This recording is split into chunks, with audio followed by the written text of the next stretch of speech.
बिस्मिल्लाहिर्रहमानिर्रहीम, अस्सलाम वालेकुम एंड गुड मॉर्निंग। सबसे आगे मैं आपको खुश आमदीद कहेंगे। मेरा नाम आयशा यूसुफ है और क्या ही मौसम है ज़बरदस्त इस्लामाबाद रावलपिंडी का। तमाम इस्लामाबाद रावलपिंडी में रहने वाले आप इंजॉय कर रहे हैं। बारिश हल्की फुल्की सी अभी हुई है, लेकिन जब से मैं निकली थी घर से ऑफिस आने के लिए, पूरा रास्ता क्या ही कमाल खूबसूरत किस्म का मौसम था। ऊपर से इस्लामाबाद की खूबसूरती जो है ना वो वैसे ही दुबाला कर देती है इस तरह के मौसम को, इस तरह की सिचुएशन को। तो ज़बरदस्त किस्म का ये मौसम है और इस मौसम के बारे में प्रेडिक्शन आपको पता है पहले से ही मौजूद थी कि ये मौसम रह सकता है। इस्लामाबाद रावलपिंडी वाले आई होप अच्छी तरह से अपने मौसम को और अपने दिन को एंजॉय करेंगे। दीगर शहरों की अगर हम बात करें जैसे अटक, चकवाल, जेहलूम, मियांवाली, सरगोदा, यहाँ पर भी बारिश का इम्कान जाहिर किया जा रहा है। लाहौर की बात कर लें, मंडी बहाउद्दीन की बात कर लें, गुजरावाला, सियालकोट और फैसलाबाद की बात कर लें तो यहाँ पर भी बारिश की पेशगोई जो है वो की गई है।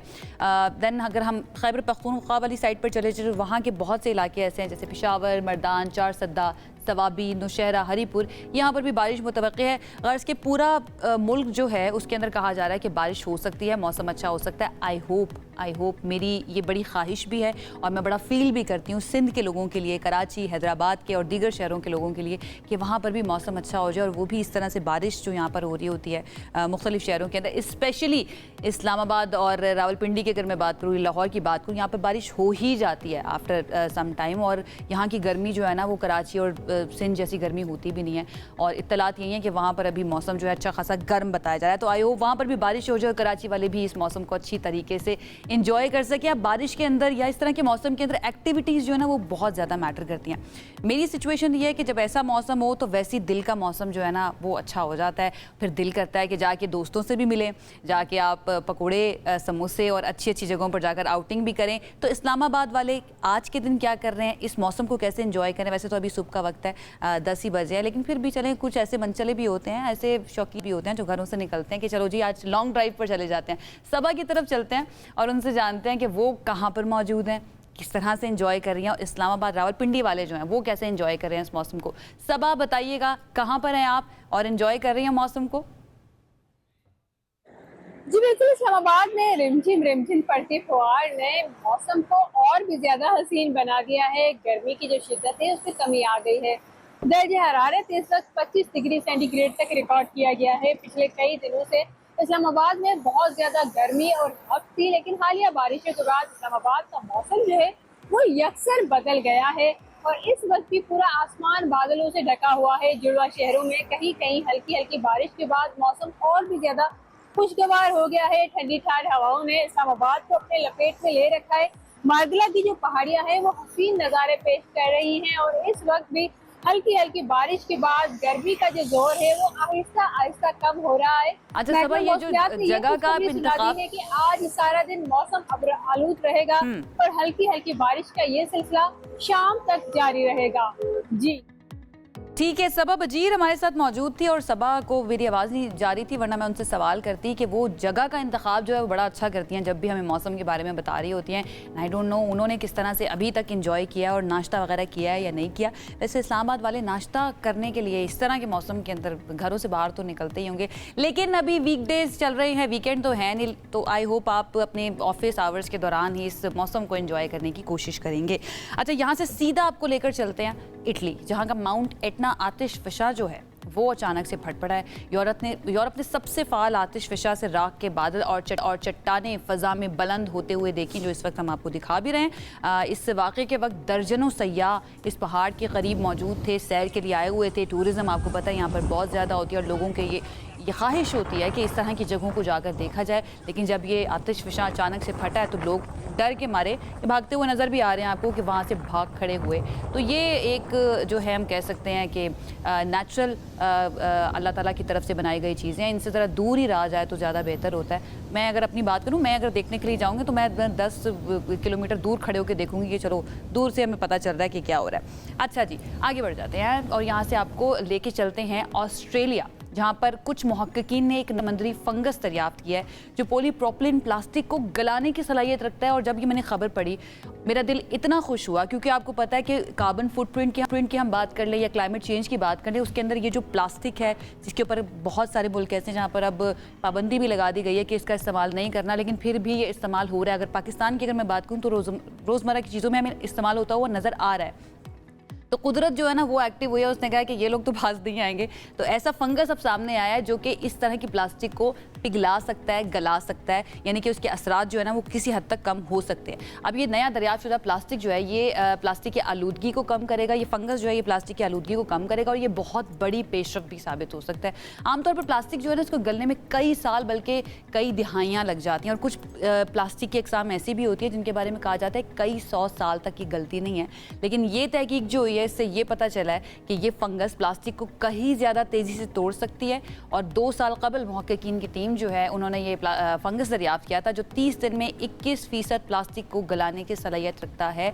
कहाँ आप देखें दहाइयाँ, कहाँ सिर्फ 30 दिन के अंदर जो है ना 20 से 25% तक ये उस प्लास्टिक को गला सकता है। ये बहुत ही ज़बरदस्त किस्म की डिस्कवरी है मैं ये कहूँगी और तमाम मुहक्किकीन जो इस तरह के काम करते हैं उनको सलाम भी पेश करना चाहिए और उनका काम के बारे में मुझे पता है लोगों को अंदाज़ा होता है, लेकिन आम लोग या मेरे जैसे लेमैन जो होते हैं ना उनको नहीं पता होता कि ये कितना ज़्यादा इंपॉर्टेंट है और ये हमारी आने वाली जनरेशन के लिए, हमारे इस प्लानट के लिए कितना ज़्यादा ज़रूरी है इसको बचाने के लिए। तो हैट्स ऑफ टू तमाम मुहक्किकीन जो इसके ऊपर काम करते हैं, वो तमाम साइंसदान जो इसके ऊपर काम करते हैं। एक इनकलाबी दरियाफ्त भी इसको करार दिया जा रहा है जो कि दिया जाना चाहिए, ये बहुत ज़्यादा ज़रूरी है। अच्छा जी, इसके बाद आगे बढ़ जाते हैं और आगे बढ़कर आपको ज़रा बताते हैं कि इस वक्त मुल्क के अंदर क्या हो रहा है कि बहुत ही अफसोसनाक ख़बर जो पिछले 2 दिन से चल रही है और वो ख़बर जब मैंने देखी और मुझे पता चला इसके बारे में तो 2 दिन तक अभी तक इनफैक्ट जितने भी लोग इसके बारे में जान रहे हैं वो उनको समझ नहीं आ रही कि ये हुआ क्या है। पहला वाक़या नहीं है ये, इससे पहले भी इस तरह के वाक़यात हो चुके हैं, लेकिन एक खबर आपको देते हैं उस खबर पर जाने से पहले और वो ISPR की तरफ से आई है। वो ये कि शिमाली वज़ीरिस्तान में कार्रवाई की गई है और फितना अल हिंदुस्तान के 14 दहशतगर्द जो हैं उनको हलाक भी कर दिया गया है। ISPR की जानिब से बताया गया कि ये सिक्योरिटी फोर्सेस की जानिब से कार्रवाई की गई है। कल भी इस तरह की खबर हमने आपको दी थी जहां पर 2 कार्रवाइयां की गई थी और फितना अल हिंदुस्तान के कई दहशतगर्दों को हलाक किया गया था। भारत बाज नहीं आ रहा है। भारत की जानिब से ओपनली कहा गया है कि उन्होंने अपनी प्रॉक्सीज को अलर्ट किया है पाकिस्तान के अंदर अटैक करने के लिए और ये अटैक्स जो हैं उनके ऑपरेशन सिंदूर का हिस्सा है। लेकिन हमारे सिक्योरिटी इदारे जो हैं वो भी अलर्ट हैं। आपको पता है इससे पहले भी उन्होंने हर मरतबा उनको बताया है कि कौन जो है ना किस तरह से कार्रवाई कर सकता है या पाकिस्तानी फोर्सेस किस तरह से अपने मुल्क का दिफा कर सकती हैं। अब एक और कार्रवाई की गई है शिमाली वज़ीरिस्तान में जहां पर 14 दहशतगर्द मारे गए हैं। सिक्योरिटी फोर्सेस की जानिब से ये कार्रवाई की गई है। यहाँ पर ये जो दहशतगर्द हैं मौजूद थे और ये दहशतगर्दों को ठिकाने लगाया गया है। इनसे असलहा भी बरामद हुआ है। कल जो कार्रवाइयाँ हुई थी वहाँ पर भी असलहा बरामद हुआ था और कोशिश इनकी यही होती है कि ये स्लीपर सेल्स एक्टिव भी हों और एक्टिव होने के बाद जो है ना वो मुल्क के अंदर इस तरह की तखरीबी कार्रवाइयाँ करें जिससे कई जानें भी चली जाती हैं और हमने कई जानें दी हैं इस दहशतगर्दी की जंग के अंदर।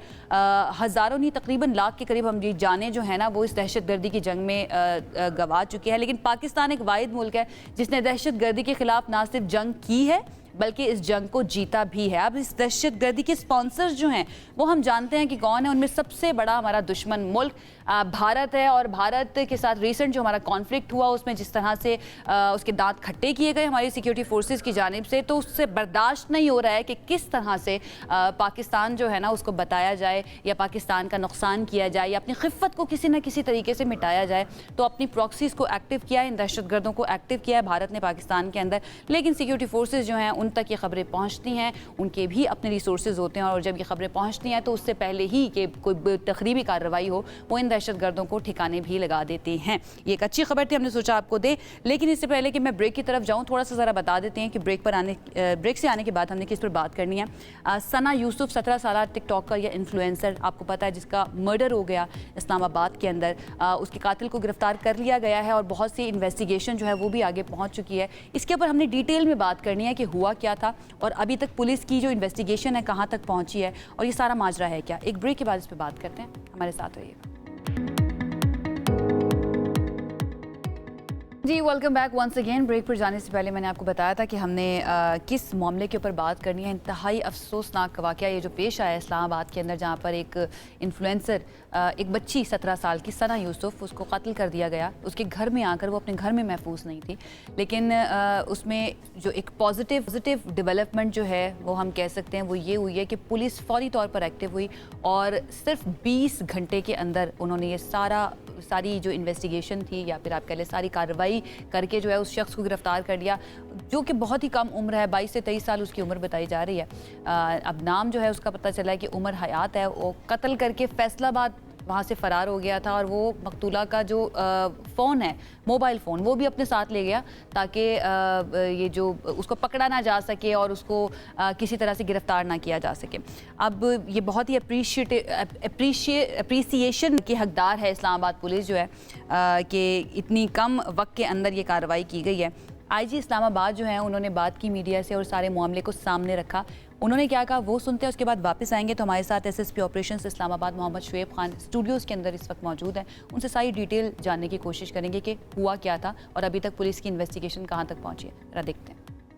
इतना हौलनाक कत्ल, एक 17 इयर्स की सोशल मीडिया इन्फ्लुएंसर की आवाज को बंद क्यों कर दिया गया? Basically it was a case of repeated rejections. वो लड़का बार बार कांटेक्ट करने की कोशिश कर रहा था सना यूसुफ को, और सना यूसुफ की तरफ से बार बार रिजेक्ट किया जा रहा था। वो जो चाहता था कि उनकी दोस्ती हो, सना यूसुफ उसको बार बार रिजेक्ट कर रही थी। 29 मई को जिस वक्त सना यूसुफ की बर्थडे थी, उसने पूरी कोशिश की कि उसका राब्ता हो और वो बकायदा घर तक पहुंचा, और घर तक पहुंच के 7-8 घंटे कोशिश की कि उसकी सना यूसुफ से मुलाकात हो, बट वो उसमें कामयाब नहीं हो सकी। पहले सेलुलर रिजेक्शन थी, now it was physical mode of rejection. और फिर 2 जून को दोबारा उसने ट्राई की सना यूसुफ से मिलने की, लेकिन ही कुड नॉट सक्सीड। और फिर उसने प्लान किया और अपने वेपन के जरिए घर में एंटर होके सना यूसुफ को मर्डर।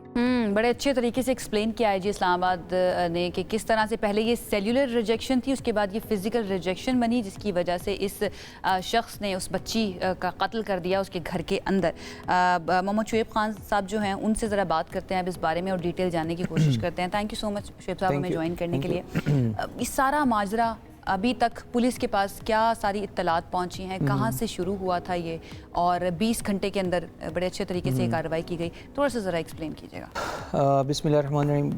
बिल्कुल it's a very unfortunate incident, और बच्ची और बेटी हमारी बिल्कुल एक यंग एज में थी, और इसमें हमें जब इत्तला मिली शाम के टाइम अराउंड के इसी तरह घर के अंदर एक सोशल मीडिया इन्फ्लुएंसर हैं और उसको उनका मर्डर कर दिया गया, और मर्डर करने फिर मैं क्राइम सीन पे पहुंचा, एसएसपी इन्वेस्टिगेशन हमारी सारी हायरार्की वहाँ पहुंची, और जब हमने उसको मामले को प्रॉपर्ली टेकअप किया, उसके बाद जब हमने काम स्टार्ट किया, डिफरेंट टीम्स बनाई गई ऑन अ स्पॉट।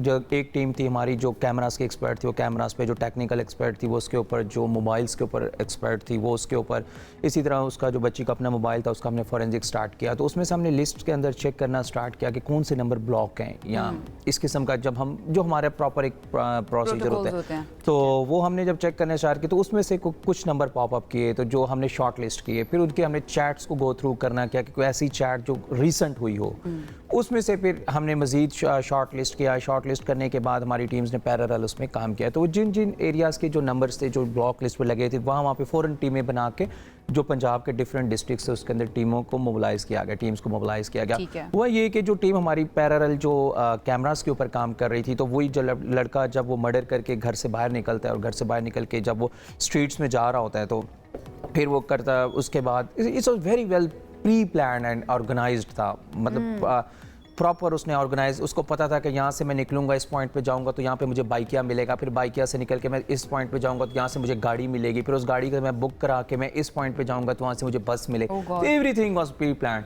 तो वहाँ से करता हुआ उसने वो बस का टिकट बुक कराया और फिर उसके बाद वो फैसलाबाद चला गया।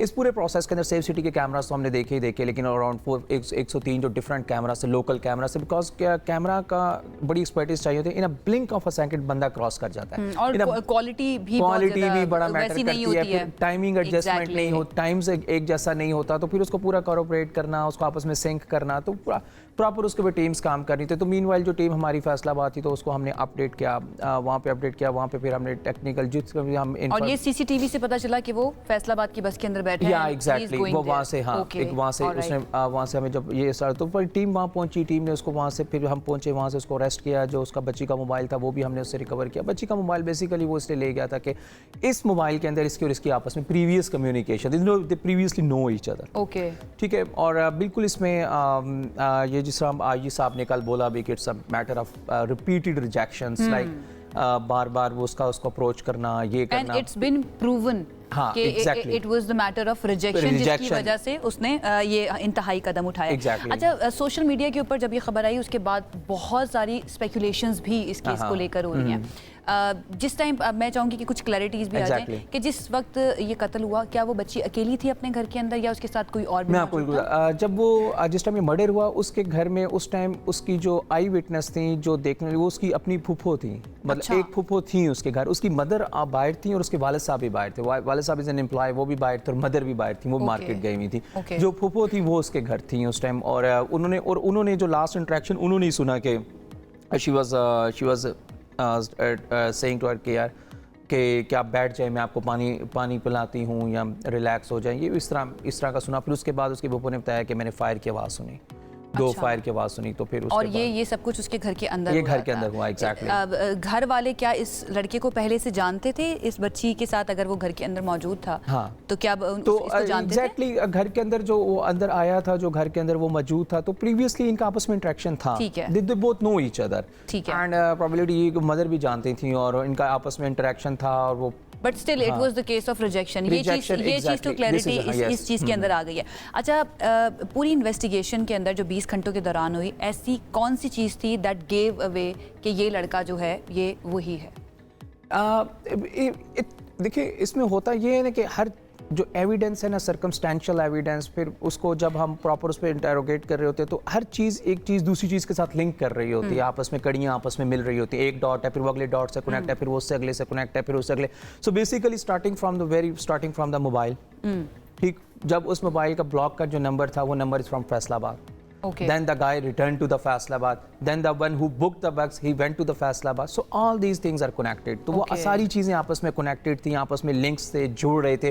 तो probability यही थी, पकड़े जाने से पहले तक probability यही थी कि he is the top most suspect in this case. तो जब हमने उसके ऊपर काम किया, फिर उसके बाद जब मोबाइल हमें रिकवर हो गया, तो that's the basically the thing. I was coming to that point. Mobile जब रिकवर हुआ है, उससे बहुत सारी चीज़ें क्या ये भी पता चली हैं कि वो लड़का जो है और किन किन लोगों के साथ या बच्ची जो है किन किन लोगों के साथ कांटेक्ट में थी? स्पेशली मैं लड़के की बात करूँगी जो कि कातिल है, क्योंकि बहुत मरतबा ऐसा भी तो उसकी भी उम्र बहुत ज़्यादा नहीं है, तो आपके दोस्त आपको बहुत ज़्यादा हाइपर अप कर देते हैं कि भाई आपके साथ इस तरह से हो गया। एंड देन क्या फैमिली के साथ आपका कांटेक्ट हुआ, लड़के की फैमिली, वो उनको मालूम था ये सब कुछ या क्या हुआ है, कैसे हुआ है? ये बहुत सारी चीज़ें जो है ना, ये अभी अंडर इन्वेस्टिगेशन है कि अभी जो उसका अपना मोबाइल है या इस बच्ची की कोई फ्रेंड्स उसके साथ इन टच थी या कनेक्ट थी, तो ये सारी चीज़ें जो है अंडर इन्वेस्टिगेशन है। बिल्कुल ऑब्वियसली उसके जो पेरेंट्स हैं, उस लड़के के जो पेरेंट्स हैं, उनके साथ भी हमारा जो इंटरेक्शन है वो है, उनको भी हम बीच में शामिल तफ्तीश किया है कि उससे हम मज़ीद को इन्फॉर्मेशन ले सकें और सारा कुछ कर सकें।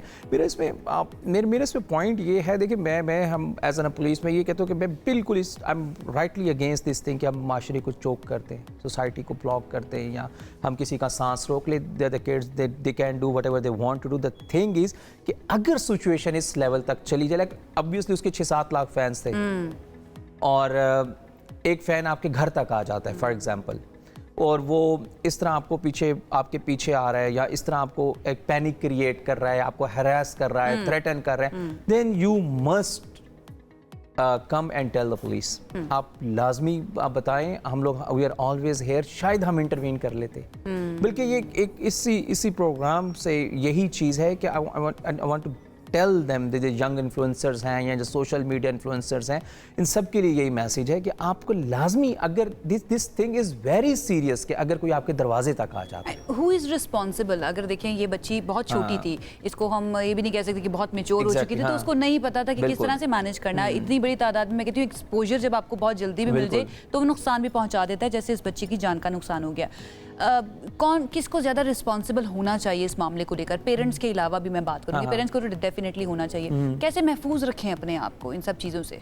इन सब चीज़ों से देखिए, अब अगर आप कंटेंट की वैल्यू देखें ना, कंटेंट देखें तो इट वाज इमेंस, कंटेंट बहुत ज़्यादा है। आप बहुत ज़्यादा कंटेंट, जब आप इतना ज़्यादा कंटेंट बिल्ड कर रहे हैं तो इसमें ऑब्वियसली डिफरेंट किस्म के इंटरेक्शंस आते हैं। सोसाइटल इंटरेक्शन है, फिर आपको जो रिकॉर्ड कर रहा है वो इसमें बीच में आ जाता है, फिर आप किन प्रोग्राम्स पे जा रहे हैं, जो आप कहाँ पे आप शूट आउट दे रहे हैं, लाइक पूरी एक एजेंसी टाइप बन जाती है। तो बहुत सारे फैक्टर्स बीच में जंप इन कर जाते हैं। तो एक तो parents obviously the top most priority के, और इस केस में भी मदर का इंटरेक्शन था बच्ची के साथ, शी नोज द थिंग, वो बच्ची के साथ भी थी। अच्छा है, पेरेंट्स हैं वो सपोर्ट करते, it's good thing. Like we should not कि हम वो कोई इस तरह मॉरल पॉलिसिंग नहीं करें कि लाइक आप करें ना करें, नहीं। लेकिन ये चीज़, ये is a kind of, this is not like कि हम कोई चीज़ से मना करें, but it's a kind of awareness कि like if there is something going towards this direction और वो कोई पैनिक या कुछ इस तरह की चीज़ क्रिएट करे, then you must come and tell us कि आप हमें बताएं, आप पुलिस को बताएं, आप सीनियर ऑफिसर्स के पास चले जाएं। SSP, like I am working as SSP operations Islamabad, आप मेरे पास आ जाएं, एसएसपी इन्वेस्टिगेशन के पास चले जाएं, आप किसी और हमारे किसी फोरम पे आ जाएं। और ये कुछ इस हद तक अगर चीज़ हो रही है, बिल्कुल आप क्रश मत हो, आप पिसे मत जाएं, आपको किसी को इतना मत फ्रीडम दें कि वो आपको आके but you can not predict अगर आपकी किसी के साथ बातचीत है। आपको नहीं पता होता कि ये शख्स या कोई भी इंसान ये इंतहाई कदम भी उठा देगा। ऐसी सिचुएशन में फिर क्या करना चाहिए? मैं चाहूंगी कि आप इस प्लेटफॉर्म के थ्रू मैसेज दें उन तमाम इन्फ्लुएंसर्स को भी, उन बच्चियों को भी, कि कैसे अपने आप को सेव करें। मैं आपको देखिए, इसमें ये है कि सबसे पहले तो आपको अपनी एक लाइन सेट करनी है कि like this is the ceiling line. Like आपकी फॉर एग्जांपल सीलिंग आप ये सेट करते हैं कि nobody should come at my door. Okay, for example boundaries clear होनी चाहिए कि भाई आपके अगर इस हद तक कोई आ गया है और आप जा रहे हो, आपको फॉलो कर रहा है, आप आ रहे हो, आपको फॉलो कर रहा है, आपके दरवाजे के बाहर खड़ा है, जब इस तरह की कोई भी चीज़ है तो आपको फील वो आना शुरू हो जाती है कि अगर आपको है तो ये इट कैन, मतलब कि कोई नेक्स्ट स्टेज पे, नेक्स्ट लेवल, तो इमीडिएटली मेरा इसमें पॉइंट ये, देखिए FIA भी है, साइबर क्राइम इन्वेस्टिगेशन है, जो पाकिस्तान का बिल्कुल एक सेपरेट चैप्टर बन चुका है। जो हमारा नेशनल साइबर क्राइम एजेंसी वो प्रॉपर बिल्ड है, आप उसके पास जा सकते हैं, आप अपनी पुलिस के पास आ सकते हैं, आप जो ऑफिसर्स हैं, सीनियर ऑफिसर्स हैं, जहाँ पे आपको लगता है लाइक फॉर एग्जांपल आप पुलिस स्टेशन नहीं जाना चाहते, DSP के दफ्तर नहीं जाना चाहते, आप अपने SPs के पास जाते हैं, द सीनियर ऑफिसर्स, आप SSPs के ऑफिस आ सकते हैं, आप इन लोगों के पास आए, आप फैसिलिटेशन सेंटर में आए, वहाँ पे ख़वातीन है, हमारी ख़वातीन है, लेडीज़ पुलिस वहाँ पे मौजूद है, हमारे प्रॉपर जो है ये जेंडर यूनिट्स हैं हमारे, मतलब हमारी फीमेल जो वल्नरेबल सेगमेंट्स हैं जितने भी हैं, चाहे वो ख़वातीन हैं, बूढ़े हैं, बच्चे हैं, उनके लिए प्रॉपर हमारे सेगमेंट्स बैठे हैं, आप उनके पास आएँ, आप उनको अप्रोच करें, तो पुलिस इज़ ऑलवेज अवेलेबल। मेरा इसमें ज़ाती पॉइंट ये है कि देखिए it's a huge platform, it's a big thing. हमारे लिए पॉसिबल नहीं है कि 32 लाख के शहर में 10,000 की फोर्स को हर गली में, हर दरवाजे पे, हर मार्केट में खड़ी करना, हमारे लिए पॉसिबल नहीं है। आपको खुद अलर्ट रहना पड़ेगा। एग्जैक्ट, आपको खुद रहना पड़ेगा और हम इसको रोक सकते हैं। अगर आप हमें थोड़ा सा पहले बताएं तो हम मुतलका पुलिस को, फैसलाबाद की पुलिस को कह सकते थे कि भाई this is the guy, you must, कि आप उससे कोई गारंटी लें, आप उसको एंगेज करें। यानी कि शक की, अगर किसी को शक भी है तो उसकी बुनियाद पर भी कोई इस्लामाबाद पुलिस के पास आ सकता है। बिल्कुल आ सकता है।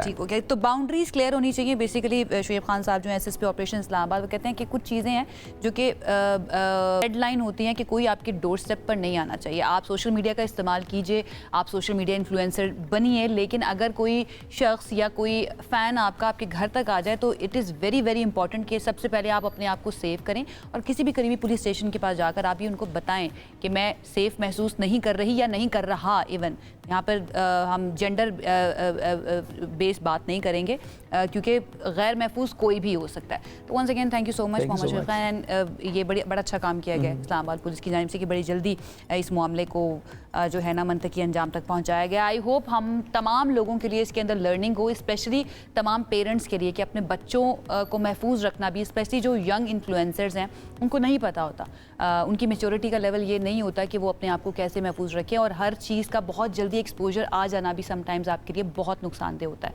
तो एक ब्रेक के बाद इसके ऊपर हम कोशिश करेंगे कुछ मज़ीद भी बात कर लें, लेकिन यहाँ पे एक ब्रेक लेनी है, हमारे साथ रहिए। ब्रेक के बाद एक मरतबा फिर से आपको खुश आमदीद कहेंगे। ये सुबह से आगे है और हम मौसम की बात से हमने आगाज़ किया था अपने इस शो का, और अब हम कोशिश करते हैं कि क्योंकि मौसम के बारे में कई फोरकास्ट भी सामने आ चुके हैं, कई प्रेडिक्शंस भी की जा रही हैं और बारिश तो शुरू हो भी चुकी है मुख्तलिफ शहरों के अंदर, स्पेशली इस्लामाबाद और रावलपिंडी की अगर हम बात करें तो मज़ीद मौसम कैसा रह सकता है इसके ऊपर हमने बात करनी है। आंधियाँ भी चल रही हैं, कई जगहों पर झक्कड़ में नज़र आ रहे हैं, मूसलाधार बारिशें भी मुख्तलिफ शहरों में नज़र आ रही हैं। पंजाब में मौसम जो है वो एक मरतबा फिर से तब्दील होने को या मौसम मज़ीद बेहतर होने के लिए तैयार है। PDM में जो है पंजाब की, उसने एक अहम अलर्ट जारी किया जिसमें सूबे के बेशतर अजला में तेज़ आंधी, गरज चमक के साथ बारिश और मुमकिन नुकसानदेह सूरत हाल से खबरदार किया गया है। इससे पहले भी आपको पता है कि इस तरह की सिचुएशन बन चुकी है मुख्तलिफ शहरों के अंदर, और PDMA ने उस वक्त भी खबरदार किया था, अलर्ट भी जारी किया था। अब एक और अलर्ट जो है PDMA की जानिब से सामने आ गया है। ये बता रहे हैं कि लाहौर, कसूर, सियालकोट, नारोवाल, उकाड़ा, फैसलाबाद, रावलपिंडी, मरी और गलियात समेत कई शहर ऐसे हैं जहां पर शदीद मौसम की पेश गोई की गई है। इस सूरत हाल में न सिर्फ किसानों को, तलबा को, दफातर जाने वाले अफराद जो हैं उनको मोहतात रहने की ज़रूरत है, बल्कि हंगामी इदारों को भी अलर्ट कर दिया गया है। इस बारे में कुछ मज़ीद जान लेते हैं कि कैसा मौसम रहता है और ये अलर्ट जो है वो किन किन चीज़ों के ऊपर ज़्यादा फोकस किए हुए हैं। हमारे साथ मौजूद हैं DG PDMA पंजाब इरफान अली काटिया साहब, उनसे बात करते हैं। इरफान साहब, थैंक यू सो मच हमें ज्वाइन करने के लिए। आपको गुड मॉर्निंग भी कहेंगे और वेलकम भी करेंगे अपने शो के अंदर। सबसे पहले तो ये बताइएगा कि कौन कौन से शहर या इलाके ऐसे हैं जहाँ पर ज़्यादा सख्त मौसम हो सकता है या आंधी और बारिश के ज़्यादा इम्कान जाहिर किए जा रहे हैं। जी, बिस्मिल्लाहिर्रहमानिर्रहीम, good morning and thank you very much for having मी। जैसे आपने अभी बताया कि जो रीसेंट हमारा अलर्ट है, इस अलर्ट के तहत 2 तारीख से ये बारिशें और नॉर्दर्न पार्ट ऑफ पंजाब और central and partly southern part of Punjab इसमें ऑलरेडी स्टार्टेड है, और इन्होंने 5 तारीख तक इसी तरीके से इस सिस्टम ने आगे रहना है। इसके बाद फिर आगे हमारा जो मॉनसून है उसका ऑनसेट होने जा रहा है 15 जून ऑनवर्ड्स। और लेकिन इसके साथ साथ मैं आपको ये भी बताता चलूं कि हमारा जो मई का महीना है वो भी काफ़ी क्लाइमेटिकली और ओवरऑल अगर वेदर पैटर्न्स को देखें तो वो काफ़ी टफ गुजरा, और ख़ास तौर पे 24 मई इसमें मोस्ट सिग्निफिकेंट डे था कि जिसमें विंड स्टॉर्म आया और through out Punjab 124 incidents reports हुए, और उनमें 110 लोग जख्मी हुए और 18 कीमती जानों का नुकसान हुआ। और जिसके बाद हमारे एनालिसिस में भी हमने ये रिपोर्ट किया कि सोलर पैनल्स या उनसे रिलेटेड स्ट्रक्चर्स जो हैं वो उन 124 इंसिडेंट्स में एक मेजर कॉज और मेजर जो चंक था वो उन रिलेटेड इश्यूज का था। ठीक है। यही वजह बनी कि फिर चीफ मिनिस्टर पंजाब की स्पेशल हदायत के ऊपर हमने इसके लिए एक रेगुलेटरी फ्रेमवर्क उसको डिवाइस करना शुरू किया, और energy department and local government department, government of Punjab उनके कोलैबोरेशन के साथ अभी थ्रू आउट पंजाब एक रेगुलेटरी फ्रेमवर्क, एक जो SOPs हैं, हदायत हैं for installation of safe solar panel system. मैं उसी तरफ आ रही हूँ कि एक तो अलर्ट जारी किया गया इदारों के लिए, ये बताइएगा कि उस अलर्ट में इदारों को क्या हिदायत की गई हैं, एंड एक और अलर्ट जो है वो इंडिविजुअली आपने अपने आप को कैसे महफूज रखना है या अपने असासों को किस तरह से महफूज रखना है, जैसे सोलर पैनल्स की आप बात कर रहे हैं, तो इन दोनों के बारे में ज़रा थोड़ा आप बता दीजिए कैसे करना है और इदारों के लिए क्या हिदायत हैं। जी बिल्कुल, अब थ्रू आउट पंजाब हम डिप्टी कमिश्नर्स के थ्रू पूरे पंजाब में तमाम स्ट्रक्चर्स जो इस वक्त अवेलेबल हैं खासतौर पे सोलराइजेशन से रिलेटेड, और उनमें जितने भी वल्नरेबल हैं उनका एक स्पेशल सर्वे हो रहा है, और वहाँ पे जो नेसेसरी रेक्टिफिकेशंस हैं इनको इंश्योर किया जा रहा है। दूसरा, इसके साथ साथ जो SOPs हैं और गाइडलाइंस ये अब थ्रू आउट पंजाब तमाम रेलेवेंट स्टेक होल्डर्स को ये जारी कर दी गई हैं, जिसमें इंस्टॉलेशन के वक्त जो एहतियाती तदाबीर हैं सोलराइजेशन पे वो ज़रूरी हैं कि एट द सेम टाइम हमने सेफ एनर्जी की तरफ भी शिफ्ट होना है, लेकिन साथ साथ इन स्ट्रक्चर्स को इतना पायदार ज़रूर बनाना है कि खुदा ना खास्ता किसी भी क्लाइमेटिक चेंज के वक्त हमें ये जानलेवा या इससे हमें जानी वाली नुकसानात ना हो। दूसरा, इसके साथ साथ आपने देखा कि जो स्काई लाइटनिंग के केसेस हैं वो भी अप्रैल और मई में काफ़ी सारे हुए, और जिसमें कीमती जानों का नुकसान भी हुआ। अब एक पूरा हमारा रॉबस्ट अर्ली वार्निंग सिस्टम और पब्लिक अवेयरनेस सिस्टम के तहत पब्लिक को ये ऑलरेडी 1 से 2 दिन पहले हमारा इवन अब आप जो थंडर स्टॉर्म्स हैं और जो वेदर फोरकास्ट है उसमें होता है कि आपको आसमानी बिजली गिरने के वाकयात हो सकते हैं, तो उसमें भी आपके चैनल के तवज्जुद से भी लोगों से फिर यही रिक्वेस्ट होगी कि आगे हमारा मॉनसून 15 जून ऑनवर्ड स्टार्ट होने जा रहा है, और लास्ट ईयर्स का भी अगर हम देखें तो इसमें स्काई लाइटनिंग के और ये बाकी विंड स्टॉर्म्स की वजह से स्ट्रक्चरल क्लैप्सेस के ये इंसिडेंट्स बहुत ज्यादा होते हैं। तो जो हमारी PDMA की हदायत बहुत ज्यादा मोहतात रहने की जरूरत है। ठीक है, अच्छा लास्ट क्वेश्चन मैं आपसे कहूंगी इरफान इरफान साहब, क्या ये जो बारिशें होने वाली है इनसे फसलों को, किसानों को भी नुकसान होगा, और इसके साथ साथ अगर कोई इस तरह की सिचुएशन बनती है, हंगामी सूरत हाल बनती है, तो शहरी कहाँ पर राब्ता कर सकते हैं? जी बिल्कुल, इसमें हेल्पलाइन पीडीएमए की 1129, उसके अलावा रेस्क्यू 1122, तमाम डिस्ट्रिक्ट्स में हमारे जो डिस्ट्रिक्ट डिजास्टर मैनेजमेंट अथॉरिटीज़ हैं उनके नंबर्स वो तमाम डिस्ट्रिक्ट्स में मौजूद हैं। जहां तक आपने बात की किसानों की, तो ओवरऑल अगर हम सिनेरियो देखें तो हमारे पास वाटर शॉर्टेज है फॉर एग्रीकल्चरल पर्पसेस, और उसकी जो रीज़न वो यही मेजर रीज़न है कि जो हमारा सितंबर से अब अप्रैल मई तक एक रूटीन का एवरेज मॉनसून एवरेज रेनफॉल होता है, वो इस दफा डिस्टर्ब रहा, और ऑलमोस्ट 38% हमें पानी की ऑलरेडी कमी का सामना था।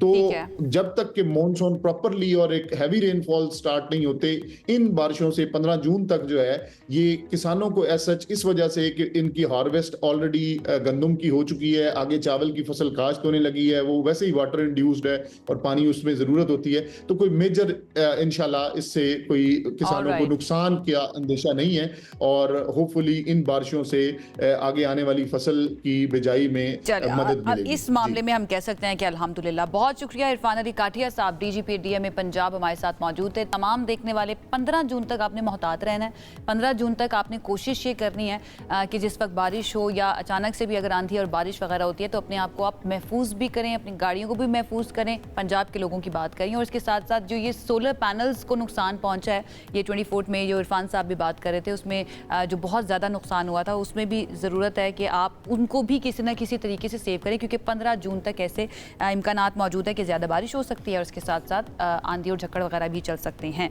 आगे बढ़ जाते हैं जी अपने अगले टॉपिक की तरफ, जो कि पेचीदा मसले जो है ना उनको सुलझाने का काम करता है। कानूनी पेचीदगियाँ जो हम जैसे लोगों को, ले मैन को समझ नहीं आती, फिर हमें खिदमात लेनी पड़ती है उनकी तरह की शख्सियात की कि वो आएँ और आकर हमारे मसले भी हल कराएँ।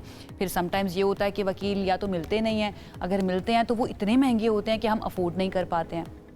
ऐसे में कुछ इस तरह के लोग भी हैं या कुछ इस तरह की सोसाइटीज़ बनी हुई हैं जो आपके लिए इस तरह की खिदमात मुफ्त में फ़राहम करती हैं। मैं बात कर रही हूँ सिंध में मुफ्त कानूनी मदद फ़राहम करने वाले एक ऐसी सोसाइटी की जो घर बैठे आपको बग़ैर किसी ख़र्च के हाई कोर्ट के वकील से मुफ्त मशवरा फ़राहम कर सकती है। लीगल एड सोसाइटी है, और सिंध हुकूमत के लॉ डिपार्टमेंट ने Sindh legal aid advisory call centre भी कायम किया है, जहाँ पर शहरियों को मुफ्त कानूनी मशवरे मिलेंगे, बर वक्त इमदाद दी जाती है, और उनकी जायदाद के मसाइल हो गए, विरासत के इश्यूज़ हो गए, और कई दीगर कानूनी मामलात जो है ना जो हमें समझ नहीं आते वो भी हल किए जाते हैं। ये सेंटर न सिर्फ सिंध बल्कि पूरे मुल्क से रोज़ाना सैकड़ों कॉल्स वसूल कर रहा है। शहरियों के लाखों रुपए के कानूनी केसेस जो हैं वो मुफ्त के अंदर हल करता है। ये शहरियों की केसेस जो हैं वो फाइल करने से लेकर आखिर तक मुकम्मल मुफ्त रहनुमाई भी फराहम करता है।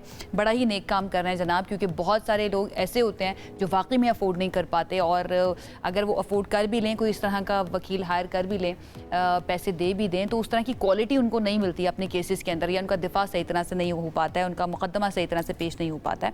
इस पर बात करने के लिए आज हमारे साथ मौजूद हैं इस सोसाइटी के मेंबर हैं शाहज़र इलाही साहब, स्टूडियो के अंदर हमारे साथ मौजूद हैं, उनसे इस बारे में बात करते हैं। Shahzar, thank you so much हमें ज्वाइन करने के लिए। कैसे हैं आप? Thank you so much for having me जी Ayesha. Glad to have you. पहले तो ये कॉल सेंटर जो नया कायम किया गया है, इसके बारे में ज़रा बताइएगा कि ये एक्चुअली मैं नया इसको नहीं कहूँगा बिकॉज इसकी बुनियाद एक्चुअली 2016 में रखी गई थी। ओके, थोड़ा सा मैं लीगल एड सोसाइटी के बारे में पहले बता दूँ। लीगल एड सोसाइटी जी बनाई गई थी, एक ऑनरेबल जज हैं फॉर्मर रिटायर्ड सुप्रीम कोर्ट के, जिनका नाम है जस्टिस नासिर असलम जाहिद।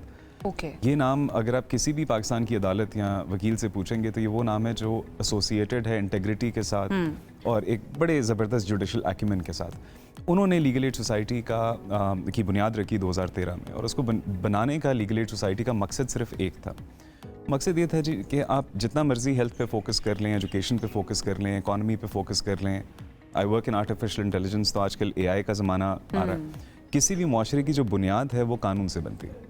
जब तक उस मुआशरे में कानून का निज़ाम ठीक नहीं होगा, तब तक इंसाफ का निज़ाम ठीक नहीं होगा, तब तक you can not expect that society to grow and flourish. Everything else is built on that foundation. हमारा जो जुडिशल सिस्टम है, मैं थोड़ा सा आपको बस बैकग्राउंड दे रहा हूँ। हमारा जो जुडिशल सिस्टम है अनफॉर्चुनेटली वो बोरोड है एक कलोनियल एंटिटी से। हम जब 47 में आज़ाद तो हो गए, लेकिन जहनी तौर पे तो हम शायद अभी तक आपने सुना होगा, बिल्कुल, लेकिन हमारे जो जुडिशल सिस्टम्स हैं वो कभी भी एक आम शहरी तक बाकायदगी से इंसाफ पहुंचाने के लिए बनाए नहीं गए थे। ये सिस्टम बाहर से लाया गया और यहाँ पे सौंपा गया सिस्टम था। क्यों कहा जाता है पाकिस्तान में कि जी अल्लाह ताला आपको अस्पताल से और अदालत से बचाए? अस्पताल की तो समझ में आती है, लेकिन अदालत एक ऐसी जगह नहीं होनी चाहिए जहाँ से आप डरें। अदालत एक ऐसी जगह होनी चाहिए जहाँ पे अगर आपको इंसाफ का मसला है तो उस तक रसाई आसान हो। ऐसे ही है। लेकिन हमारे सिस्टम्स बड़े कॉम्प्लेक्स हैं इस और उसमें प्रोसीजर्स हैं। और आपने कभी अगर वकला को कोर्ट जाते देखा हो तो इतनी मोटी मोटी एक केस की फाइल बनी होती है। जो जज और वकील के दरमियान में मुकालमा होता है वो एक आम शहरी जिसका मसला होता है उसको समझ नहीं आ रहा, टर्मिनोलॉजीज ही समझ नहीं आ रही होती हैं। तो हमारा जो इंसाफ का निज़ाम है वो एक आम शहरी तक इंसाफ पहुंचाने के लिए शायद कभी बनाया नहीं गया था। वो तो हम इस वक्त खुशकिस्मत हैं कि अब हमारे पास एटलीस्ट हर हाई कोर्ट में कुछ ऐसे जजेस हैं जो बाकायदगी से इस बात को सोच रहे हैं कि इस निज़ाम को किस तरह से बदला जाए। Will come to that letter. But LAS को बुनियादी तौर पे बनाने का मकसद ये था कि एक आम आदमी जो एक गांव या गोठ में बैठा हुआ है उस तक इंसाफ को कैसे पहुंचाया जाए, बजाय इसके कि वो ऑल द वे चल के इंसाफ तक पहुंचे। तो LAS की ये बुनियाद है जी। ठीक है। इसमें जो one of the first things that we did was कि हमने एक पायलट प्रोजेक्ट शुरू किया जिसका नाम था लीगल एडवाइजरी कॉल सेंटर। 3 या 4 वकला थे हाई कोर्ट के रजिस्टर्ड जो हमारे पेरोल पे थे, और एक कॉल सेंटर था जिसमें you could call at any time free of cost. 0800708006 उसका नंबर था। और आपको वो हाई कोर्ट के जो लॉयर हैं वो एज अ कॉल एजेंट वो फ़ोन उठाएंगे and you can ask anything. So you could ask about your marital property disputes, आप विरासती जायदाद के बारे में पूछ सकते हैं, टैक्स के मसाइल के बारे में पूछ सकते हैं, आपकी ज़मीन पे कब्जा हो गया है, वट एवर इट इज़, नहरी निज़ाम के मसाइल हैं, हुकूमत के खिलाफ कोई कंप्लेंट है, तो वो 4 लोग मिलकर उसको सुनते थे। ठीक है। हम खुशकिस्मत इसलिए थे क्योंकि 2018 में मुर्तज़ा वहाब साहब was the law adviser of the government of Sindh. तो उनको हमने इनवाइट किया कि आप आके ये निज़ाम देखें, क्योंकि ये टेक्निकली जिम्मेदारी तो हुकूमत की बनती है।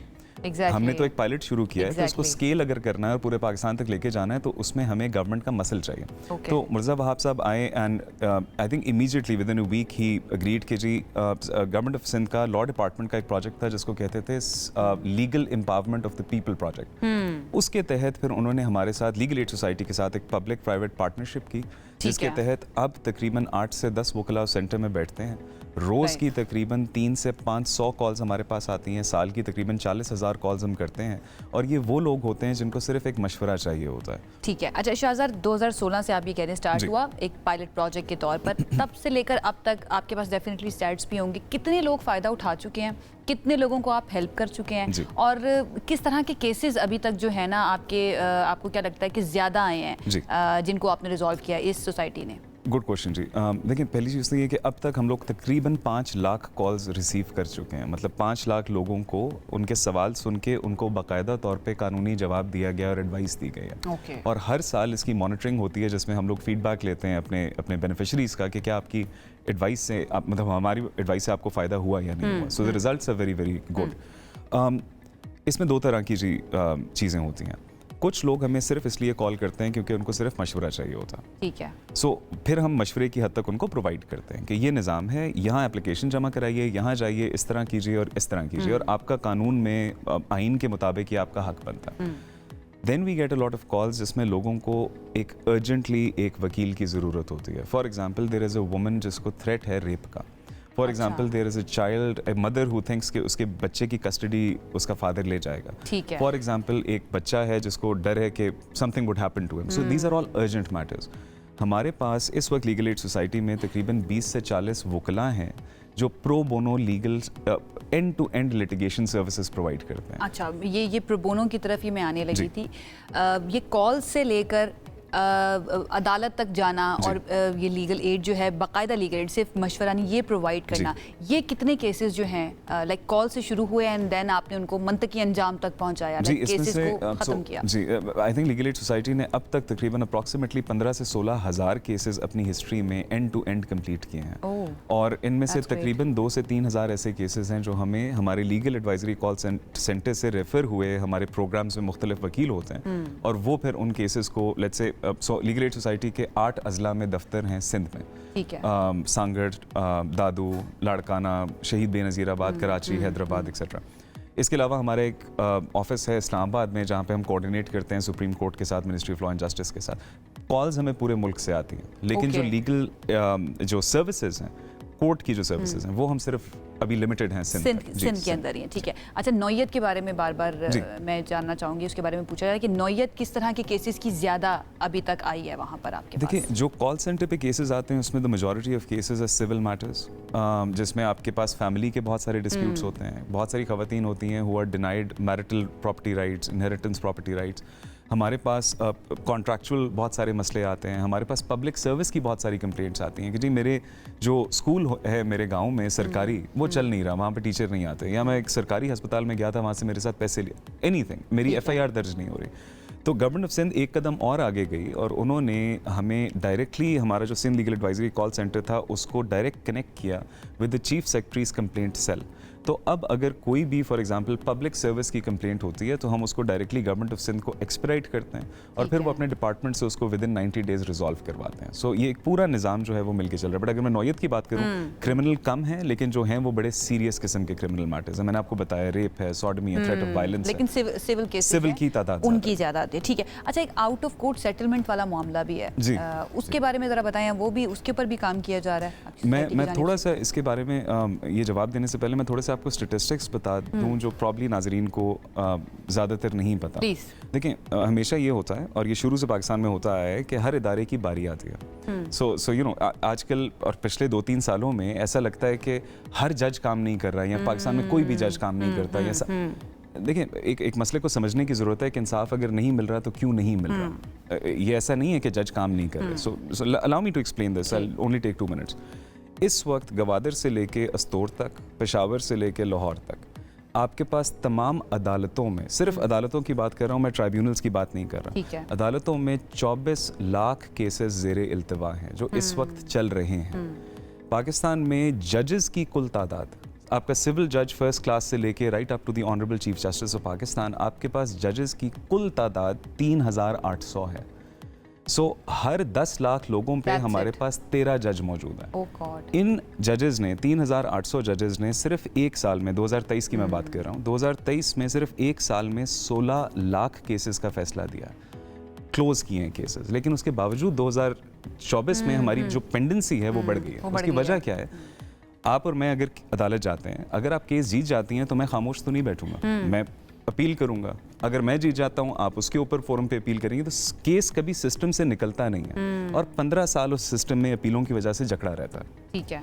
अब जो निज़ाम लीगल एड सोसाइटी ने बड़ा क्लोजली गवर्नमेंट ऑफ सिंध के साथ, सुप्रीम कोर्ट के साथ, ministry of law and justice के साथ, इस्लामाबाद हाई कोर्ट के साथ, गिलगित बल्तिस्तान चीफ कोर्ट के साथ बनाया है, वो ये है कि मीडिएशन, जिसे हम सालिसी कहते हैं, उसको अब एक लीगल कवर दे दिया गया है। सालिसी, ठीक है, आउट ऑफ कोर्ट सेटलमेंट को, आउट ऑफ कोर्ट सेटलमेंट, ठीक है। अच्छा, इसके अंदर ये भी होता है ना शाहज़ाद के आउट ऑफ कोर्ट सेटलमेंट के अंदर जो फरीक थोड़ा सा कमज़ोर है, कोशिश की जाएगी उसको प्रेशराइज करा के और उसको मनवा ली जाए अपनी तमाम शराइत। उसके अंदर आपकी सोसाइटी फिर क्या रोल प्ले करती है? देखिए, सालिसी का प्रोसेस इस तरह से होता है कि कोई फैसला नहीं करता। अगर मैं एक सालिस हूँ, I am accredited by you know an international institution, मेरी ministry of law and justice में I am a gazette notified mediator, मेरे जैसे 350 इस वक्त इस मुल्क में अवेलेबल हैं। हमारा रोल फैसला करने का नहीं है। अगर हमारी ट्रेनिंग बाकायदा तौर पे और जो कानून भी हमें कहता है वो ये है कि हमने, अगर एक पार्टी गरीब है, अगर एक अमीर है, तो उस रूम में तवाज़ुन कायम करना मेरी जिम्मेदारी है। फैसला मैंने नहीं करना, मैंने सिर्फ उन दोनों पार्टीज को अपने उनके पॉइंट ऑफ व्यूज एक्सप्लोर करके दोनों उनको एक पेज पे लाना है। लेकिन वो जो पार्टी वीक है वो तब तक उस पेपर पे साइन नहीं करेगी जब तक वो सेटिस्फाइड नहीं होगी उन टर्म्स एंड कंडीशंस से। अगर वो नहीं सेटिस्फाइड, आपको क्वालिटी कैसी नजर आती है हमारे मुल्क के अंदर जो आउट ऑफ कोर्ट सेटलमेंट्स होती हैं अभी तक? मैं जी अगर आपको थोड़ी सी एग्जांपल्स दूं, इस्लामाबाद हाई कोर्ट ने ये फैसला किया कि कोर्ट एनेक्स्ड मीडिएशन सेंटर होना चाहिए, मतलब इस्लामाबाद हाई कोर्ट की सुपरविजन के अंदर एक कोर्ट एनेक्स्ड मीडिएशन सेंटर बनना चाहिए। इस मीडिएशन सेंटर में कोर्टों से अब तक, ये 1 साल पहले बना है, 550 केस रेफर होके आया है। ठीक है। ये वो केसेस हैं जिसमें जज को लगा कि यहाँ पे सेटलमेंट हो सकती है, उसने रेफर कर दिया, वहाँ पे सालिसीन ने मीडिएशन करवाई।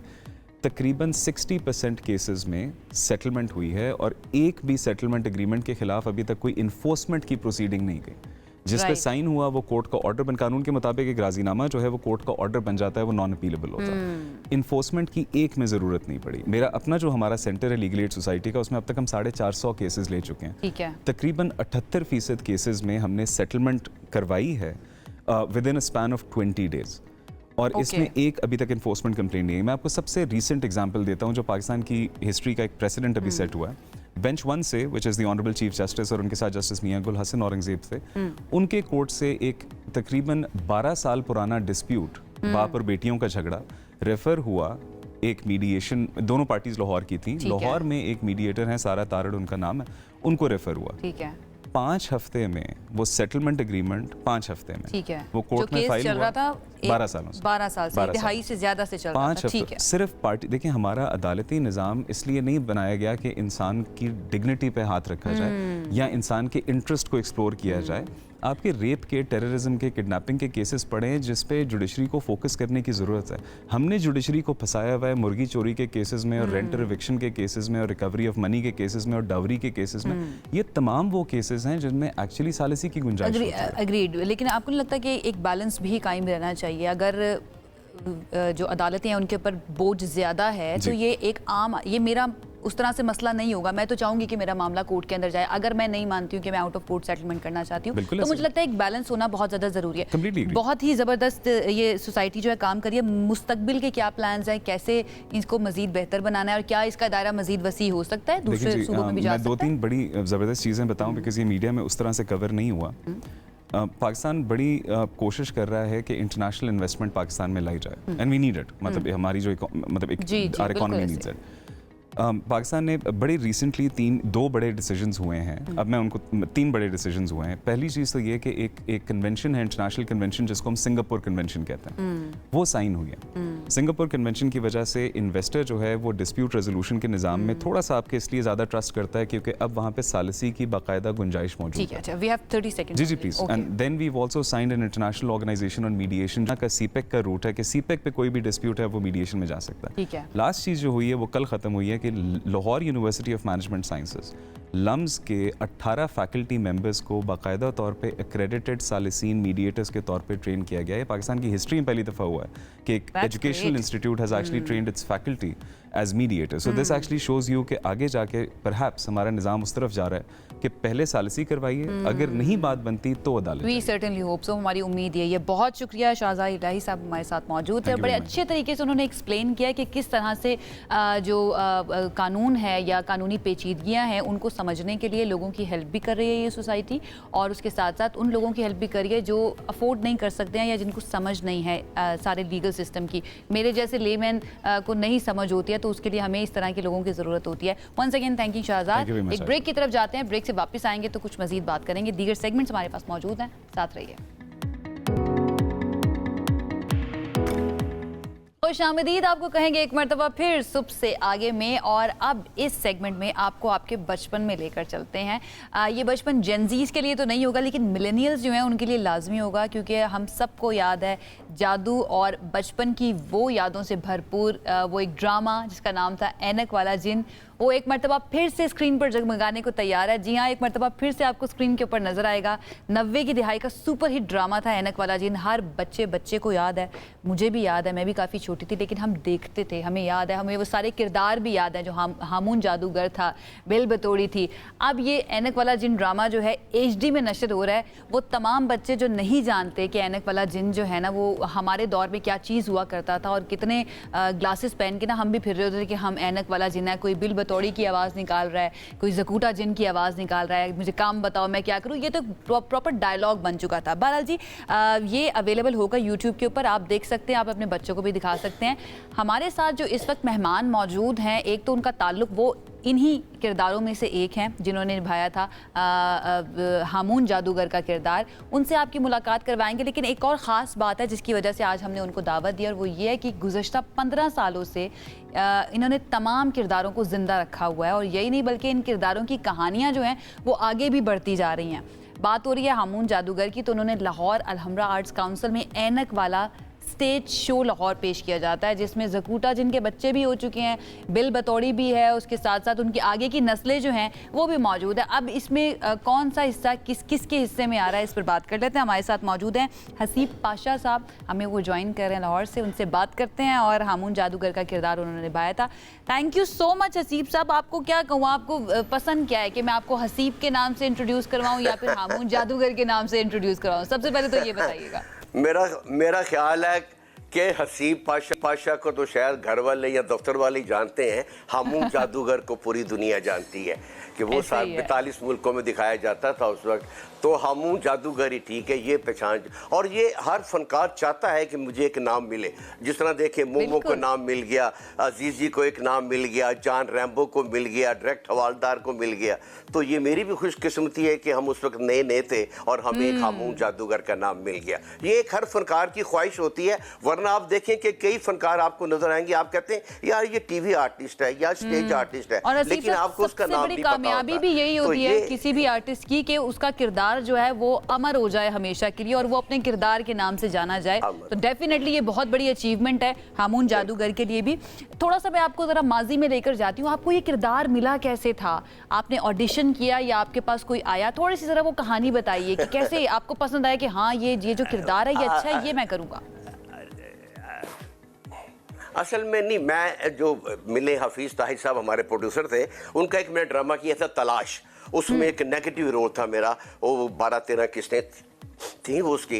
तो जब ये एनक जिन शुरू होने लगा था, उनके पास स्क्रिप्ट आया था, तो मैं यावर याद साहब की रिकॉर्डिंग करके बाहर निकल रहा था, तो मुझे गेट पे मिले हफीज साहब। कहते हैं यार एक हमून जादूगर का रोल है, मैं एनक वाला जिन कर रहा हूँ, तो तुम कल आ जाओ और फलानी फिल्म देखो, फलानी फिल्म देखो, मैजिक की फलानी की। मैंने कहा ठीक है सर मैं आ जाऊँगा। रास्ते में मैंने सोचा कि यार अब मैं जादूगर बनूंगा, मुझे लोग क्या कहेंगे कि ये जादूगर बन के फिरता बच्चों का ड्रामा है। तो मैं इन्वाइट कर रहा था। अगले दिन उनका फ़ोन आ गया। मैंने मोहब्बत और प्यार में मैंने कहा नहीं, फ़ोन पे इनकार करना अच्छा नहीं लगता, बड़े सीनियर प्रोड्यूसर हैं, मैं जाकर इनकार करता हूँ। मैं उनके कमरे में गया रिहर्सल पे, उन्होंने मुझे स्क्रिप्ट दिया, तो उसमें वो जो करैक्टर था जी हमून जादूगर का रोल पड़े, वो मैंने पढ़ा। चुड़ैल नहीं तू डैन है, मेरी प्यारी भैन है, बिल बतौड़ी नासा चौड़ी, अद्धी मिठी अद्धी कोड़ी, मेरा नाम हमून जादूगर है, कोई पतलून जादूगर नहीं है। तो वो सारी कास्ट जो उस रिहर्सल में थी हंस पड़ी। तो मुझे खुशी हुई, मैंने कहा लगता है करैक्टर मेरा पसंद आ गया। अरे वाह, कमाल हो गया। वो होता है कि ये बना ही शायद आपके लिए था। आसिफ साहब ये किरदार शायद बना ही आपके लिए था। इसकी आवाज भी बड़ी मुख्तलिफ थी कि मुझसे इससे वो अच्छा नहीं, ये उन्होंने मुझे कहा था कि आवाज़ आपने यही रखनी है और कोई चेंज देना चाहते हैं तो चेंज दे दे। लेकिन मैं उसके मेकअप मैन के पास गया, मैंने कहा हसीब पाशा को छुपा दो यार, लोग क्या कहेंगे ये बच्चों का ड्रामा कर रहे हैं। उन्होंने इतना अच्छा गेटअप किया, उस वक्त अफजाल दादा थे, कि वो मैं वाकई वो 100 साल का जादूगर लगा। और जब स्क्रीन पर आया तो बड़ा अच्छा लगा। उस वक्त के जीएम आ गए, उन्होंने आके शाबाश दी। हफीज ताहिर साहब बड़े खुश हुए, यार I want this type of character, you are doing very well. मेरी हौसला हुई, मैंने कहा चलो 3-4 और किस्तें कर लूँ। तीसरी किस्त में हमून जादूगर के अंतर मंतर कली कलंतर हिट हो चुके हुए थे, बस वो फिर आज तक जिंदा है जी, और आप लोग याद कर रहे हैं। बिल्कुल ऐसे ही है, वो याद भी करते हैं और जो आगे की जनरेशन है ना उनको बताते भी हैं कि आप लोग तो यूट्यूब के ऊपर ड्रामास देख रहे हैं या बच्चों की छोटी छोटी सीरीज देख रहे हैं। हाँ। ये वाले किरदार जो हैं ये हमेशा के लिए याद रखे जाएंगे। 30 साल से ऊपर का अरसा हो गया, इससे बड़ी कामयाबी जो है ना मुझे लगता है और कोई हो नहीं सकती है किसी भी आर्टिस्ट के लिए या किसी भी ड्रामे के लिए। अपने स्टार्ट में जी आपने तो ऐसा अपने स्टार्ट में बता दिया ना कि मैंने ये ड्रामा देखा है, मुझे सारे किरदार याद हैं। तो कई लड़कियां अपनी उम्र सही छुपाने के लिए ना बताती नहीं है, हमें याद ही नहीं है होती वो। नहीं मुझे तो याद है। अगर आप ये बता दें कि मैंने एनक वाला जिन देखा हुआ है तो अगले कहते हैं यार कितनी उम्र यार, 30 साल पुराना ड्रामा है। तो ये मुझे बिल्कुल याद है, हमें ये भी याद है, स्कूल भी जाते थे और बाकायदा बड़े एहतमाम के साथ ये ड्रामा देखा जाता था। हम सब बहन भाई जो है ना अम्मी बिठा देती थी, और वो देखिए वो ड्रामाज या वो कंटेंट होता भी इस तरह का था कि पेरेंट्स को कोई टेंशन नहीं होती थी कि हमारे बच्चे कोई ऐसी चीज तो नहीं देख रहे जिससे बुरा असर जाएगा। कोई ना कोई अच्छे लेसन्स भी उसके अंदर मौजूद होते थे जो आज नहीं है। अच्छा, आप इससे पहले कि हर एपिसोड में लेसन होता। बिल्कुल है। इससे पहले कि मैं इस चीज के ऊपर आऊँ, ये जो स्टेज शो आप 15 साल से कर रहे हैं, आज का जो कंटेंट है या माजी का जो कंटेंट था, जैसे एनक वाला जिन हो गया या इसके अलावा भी दीगर इस तरह की कंटेंट या ड्रामाज होते थे या शोज होते थे, आपको फ़र्क अब क्या नज़र आता है? क्या ऐसा मुख्तलिफ हो चुका है कि वो किरदार अभी भी जिंदा हैं और यहाँ पर हमारे अटेंशन स्पैन इतने कम हो चुके हैं कि हमें थोड़ी देर बाद की बात याद नहीं होती है या किरदार याद नहीं होते हैं? असल में बात यह है कि जिन जादूगर भूत परियों को हम अपने बचपन में पसंद करते थे, आज का बच्चा भी पसंद करता है। हम कहानियां सुनते थे और जो 90 का बच्चा था वो स्क्रीन पर अपने सामने जिन्नों जादूगरों को देख रहा था और उसमें तकरीबन 300-400 करैक्टर आए हैं जिसमें चुड़ैलें, जिन, खौफनाक किस्म के देव आए हैं। तो वो जो बच्चों ने अब स्क्रीन पे देखा ना, चीजें गायब हो रही हैं, आसमान पे उड़ रही हैं, तो वो जो एक नेचर होती है बच्चों की वो ज़हन से नहीं निकलती। वो बच्चे आपके हों, मेरे हों, किसी बड़े अफसरों के हों, वो बच्चों के ज़हन से नहीं निकलती। तो वो ड्रामा, पहले हम कहानियां सुनते थे, जब PTV ने ये ड्रामा शुरू किया तो बच्चे अपने सामने देख रहे हैं। वो फैंटेसी, वो मैजिक, चुड़ैलों का उड़ना, चीज़ों को आ जाना उनको पसंद आया और आज भी ये बात है बच्चों के ज़हन में। मैं जो ड्रामा कर रहा हूँ अलहमरा में, हर संडे को फ्री होता है हुकूमत पंजाब के ताउन से, इंफॉर्मेशन एंड कल्चर के ताउन से, तो उसमें बड़ा अच्छा खासा रश होता है। वहाँ पे जगह नहीं मिलती है लोगों को, तो उसमें भी यही चीज़ें बताई जाती हैं। सारे पॉजिटिव करैक्टर हैं उसमें। जकूटा जिनकी फैमिली है, करनानी की है, मेरे बच्चे उसमें काम कर रहे हैं, मोहतर इमरान उसमें आ जाते हैं, हमारे शहजाद कैसर आ जाते हैं, चार्ली मामू आ जाते हैं उसमें। तो वो एक बच्चे हमें देखना चाहते थे, ड्रामा जब ख़त्म हुआ हाथ लगाना चाहते थे। तो फिर हुकूमत पंजाब ने फैसला किया कि आप चूंकि पंजाब के रहने वाले हैं तो एक लाइव ड्रामा शुरू कीजिए, बच्चे आपको पसंद करते हैं। तो गुज़िश्ता 15 साल से हम लाइव दिखाते हैं। लाहौर आर्ट्स काउंसिल अलहमरा में फ्री ऑफ कास्ट होता है, हमें गवर्नमेंट पे करती है, बाकी फैमिलीज़ के लिए फ्री है। फैमिलीज़ के लिए कोई ड्रामा नहीं कर रहा, सिर्फ लाहौर आर्ट्स काउंसिल है जो कि ड्रामा बच्चों के लिए करिए। आप जब भी कभी लाहौर आएँ, अतवार का दिन हो, 2-2:30 बजे का वक्त हो, तो अलहमरा आइए, आपको हम जिंदा और जावेद मिलेंगे। अगर ये ऑफर आप मुझे करवा रहे हैं लगा होगा तो मैं ये बता देती हूँ, मैं तो हूँ ही लाहौर से, मैं लाहौर शहर से ताल्लुक़ रखती हूँ। ये तो नौकरी के लिए इस्लामाबाद आना पड़ता है और अलहमरा जो है वो तो वहाँ पर तो हमारा आना जाना लगा ही रहता है। इंशाल्लाह नेक्स्ट टाइम जब भी हम लाहौर में हुए इतवार के दिन, तो वहाँ पर ज़रूर हाजिर होंगे, आपसे मुलाकात करेंगे। जरूर आइएगा। और अगर आप पहले आ जाती तो शायद जी आप कंप्लीट कर लें। मैंने कहा अगर आप पहले ड्रामा देख लेती, मैंने कहा अगर आप पहले आ जाती और ड्रामा देख लेती तो आज के इंटरव्यू में कई बातों की हमें आसानी हो जाती और बेहतर बातें निकलती। अगर आपने हम एक और हसीब साहब, हम एक और सेशन सेगमेंट कर लेंगे, हम कोशिश करेंगे हम वहीं से सेगमेंट जो है ना रिकॉर्ड कर लें अपने शो के लिए, वो ज्यादा बेहतर हो जाएगा। लाइव हम अपनी ऑडियंस को दिखा भी देंगे आने वाला जिन्होंने नहीं देखा हुआ। अच्छा, आगे का प्लान जो है वो इस थिएटर को लेकर वो क्या है? इसको मजीद भी एक्सपेंड करना है, दीगर शहरों तक लेकर जाना है, और क्या स्टोरी के अंदर भी कुछ चेंजेस आई हैं या स्टोरी वही अभी तक चल रही है जो 1993 से शुरू हुई? जी नहीं, असल में PTV का प्ले और स्टेज के ड्रामे में there is a lot of difference. यहाँ पर मैंने मैजिक सीखा, मैंने को 1.5 लाख रुपया लगा के मैजिक सीखा, जो मैजिक जिसे हाथ की सफाई कहते हैं और जो कुछ 2 नंबर किस्म के जादूगर होते हैं वो उसे जादू कहते हैं, वो मैंने सीखा और यहाँ पर मैं मैजिक दिखाता हूँ। मैंने पूरे पंजाब में ये ड्रामा किया है। यूनिसेफ आपका दायरा है बच्चों का, उन्होंने 2200 शो करवाए हैं पूरे पाकिस्तान में मुझसे, और उसमें बेशुमार टॉपिक्स हमने बात की है। डेंगू पे हमने बहुत काम किया है कि अवेयरनेस दी है बच्चों को कैसे, और इसी तरह नेशनल एक्शन प्लान में हमारे ड्रामे को शामिल किया गया, क्योंकि बच्चे जो बात हमारी सुनते हैं, मानते हैं, वो शायद अपने टीचर्स का भी बात रद्द कर देते हैं, लेकिन हमारी बात का वो अच्छा फीडबैक मिलता है। अगर मैं बताता हूं कि पाकिस्तानी परचम से प्यार करना है, पाकिस्तान के जो हमारे हीरो हैं उनसे प्यार करना है, तो बच्चे मेरी बात मानते हैं। ये मैं स्टेज ड्रामे की बात कर रहा हूँ। और जब वो अगली दफ़ा आते हैं तो मुझे फीडबैक मिलता है कि अंकल हमून, वो पाकिस्तानी परचम नीचे गिरा था, मैंने उठा के ऊपर रख दिया, मैं अपनी क्लास में फर्स्ट आई हूँ, मुझे जादू का रुमाल दे दें जादू। तो वो एक बड़ी मोहब्बत में अब मैं इसी को जारी रखना चाहता हूँ, क्योंकि देखें ना कि इससे बड़ा किरदार ना मुझसे होना है ना किसी चैनल के पास होना है। बच्चे इससे आज भी प्यार करते हैं, जब तक बच्चे बड़े प्यार करते रहेंगे। खिदमत कर रहे हैं ना इस वक्त नेशन की, और जिस तरह से बच्चों के अंदर जो उनका बचपन है उसको जिंदा किया हुआ है आपने, ये बहुत बहुत बड़ी मैं कहूँगी कामयाबी है आपकी, क्योंकि हमारे बच्चे जो है ना उनको भी अब इतना नॉलेज हो गया, इतनी इन्फॉर्मेशन का एक फ्लो उनके पास मौजूद है कि उनका बचपन भी ऐसा लगता है उनसे छिनता जा रहा है। तो ये सब चीज़ें जो है ना, इसके लिए कंग्रेचुलेट भी मैं आपको करूँगी। अच्छा, जाने से पहले थोड़ी सी ज़रा अगर आप आवाज़ निकाल कर दिखा दें हामून जादूगर की, और थोड़ा सा ज़रा डायलॉग कोई अच्छा सा बोल कर दिखा दें।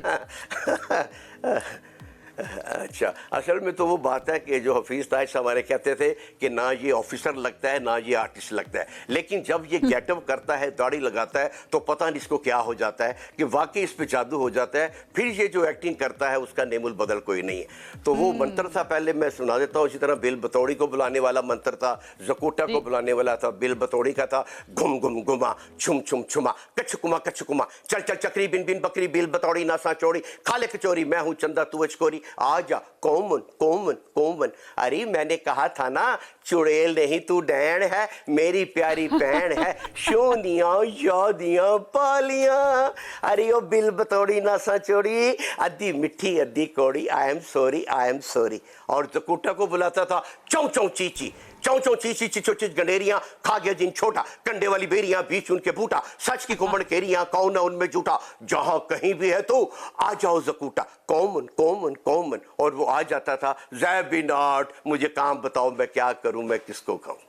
अरे वाह, कमाल कमाल, कंग्रेचुलेशंस हसीब साहब, बहुत बहुत आपको मुबारक हो। ये जो किरदार हैं ये हमेशा जिंदा रहेंगे, ये मैं आपको बता दूं। और ये जो आप काम कर रहे हैं वंस अगेन उसके ऊपर आपको मैं बहुत बहुत मुबारकबाद भी देना चाहूँगी। और तमाम लोग जो चाहते हैं कि उनके बच्चे ऐनक वाला जिन देखें, क्योंकि उस ड्रामे के अंदर बहुत से लेसन्स भी मौजूद हैं आपके बच्चों के लिए, तो वो यूट्यूब के ऊपर जाकर देख सकते हैं। हामून जादूगर हो गया, बिल बतौड़ी होगी, जकूटा जिन, ऐनक वाला जिन, ये तमाम किरदार वो है जिससे आपके बच्चे जरूर सीखेंगे। बहुत शुक्रिया आपका हसीब पाशा साहब, आपने और डाउनलोड हो चुका है यूट्यूब पे चल रहा है। मुझे फोन आ रहे हैं कि अब ज्यादा मजा आ रहा है, रिजल्ट बहुत अच्छा है जी। चल हसीब साहब आप एक मरतबा फिर से जो है ना काम किया है मजीद डिजिटल फेमस भी होने वाले हैं नए बच्चों के अंदर भी। ये भी मैं आपको बता दूं, थोड़ी सी प्रेडिक्शन कर देते हैं, मजीद जो आपको नहीं जानते ना वो भी आप जानने वाले हैं। बहुत शुक्रिया आपका, आपने वक्त दिया।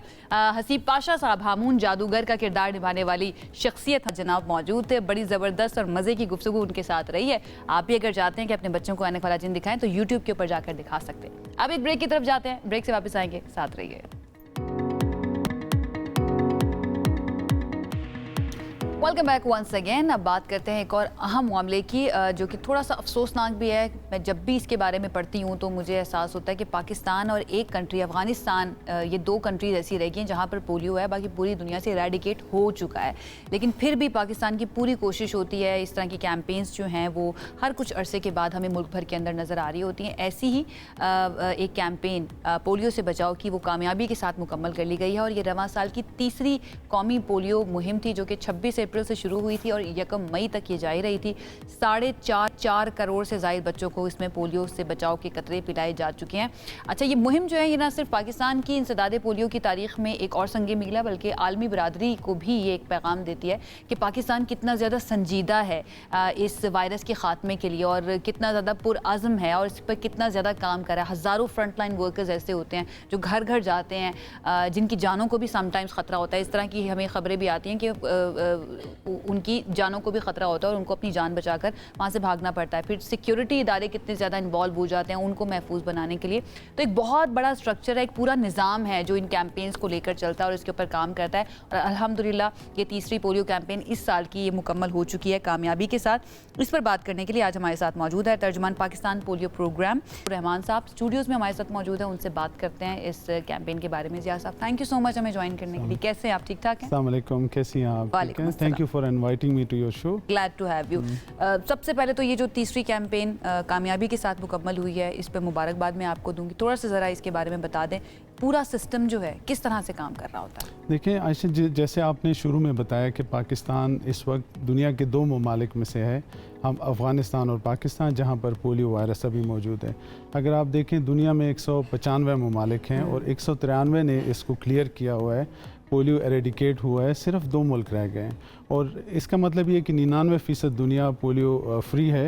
इस वक्त सिर्फ हम 2 रह गए और चांसेस ये भी हैं कि अफ़गानिस्तान भी क्लियर कर लेगा, क्योंकि अफ़गानिस्तान ने भी अभी बहुत ज़्यादा पोलियो मुहिमात शुरू की हैं पाकिस्तान के साथ। जो अप्रैल में हमारी मुहिम थी वो भी अफ़गानिस्तान के साथ सिंक्रोनाइज थी, और जो मई वाली मुहिम है जो अभी कंप्लीट हुई है ये भी सिंक्रोनाइज मुहिम थी। अब जो ओवरऑल सिचुएशन है, देखें इस वक्त पाकिस्तान में 11 पोलियो के केसेस आ चुके हैं जो इस साल के अंदर आए। जी, जो इस साल 11 बच्चे यानी माजूरी का शिकार हुए, ठीक है, जो कि बहुत अनफॉर्चुनेट है। एक ऐसा काम जो कि बहुत आसानी से हो सकता है।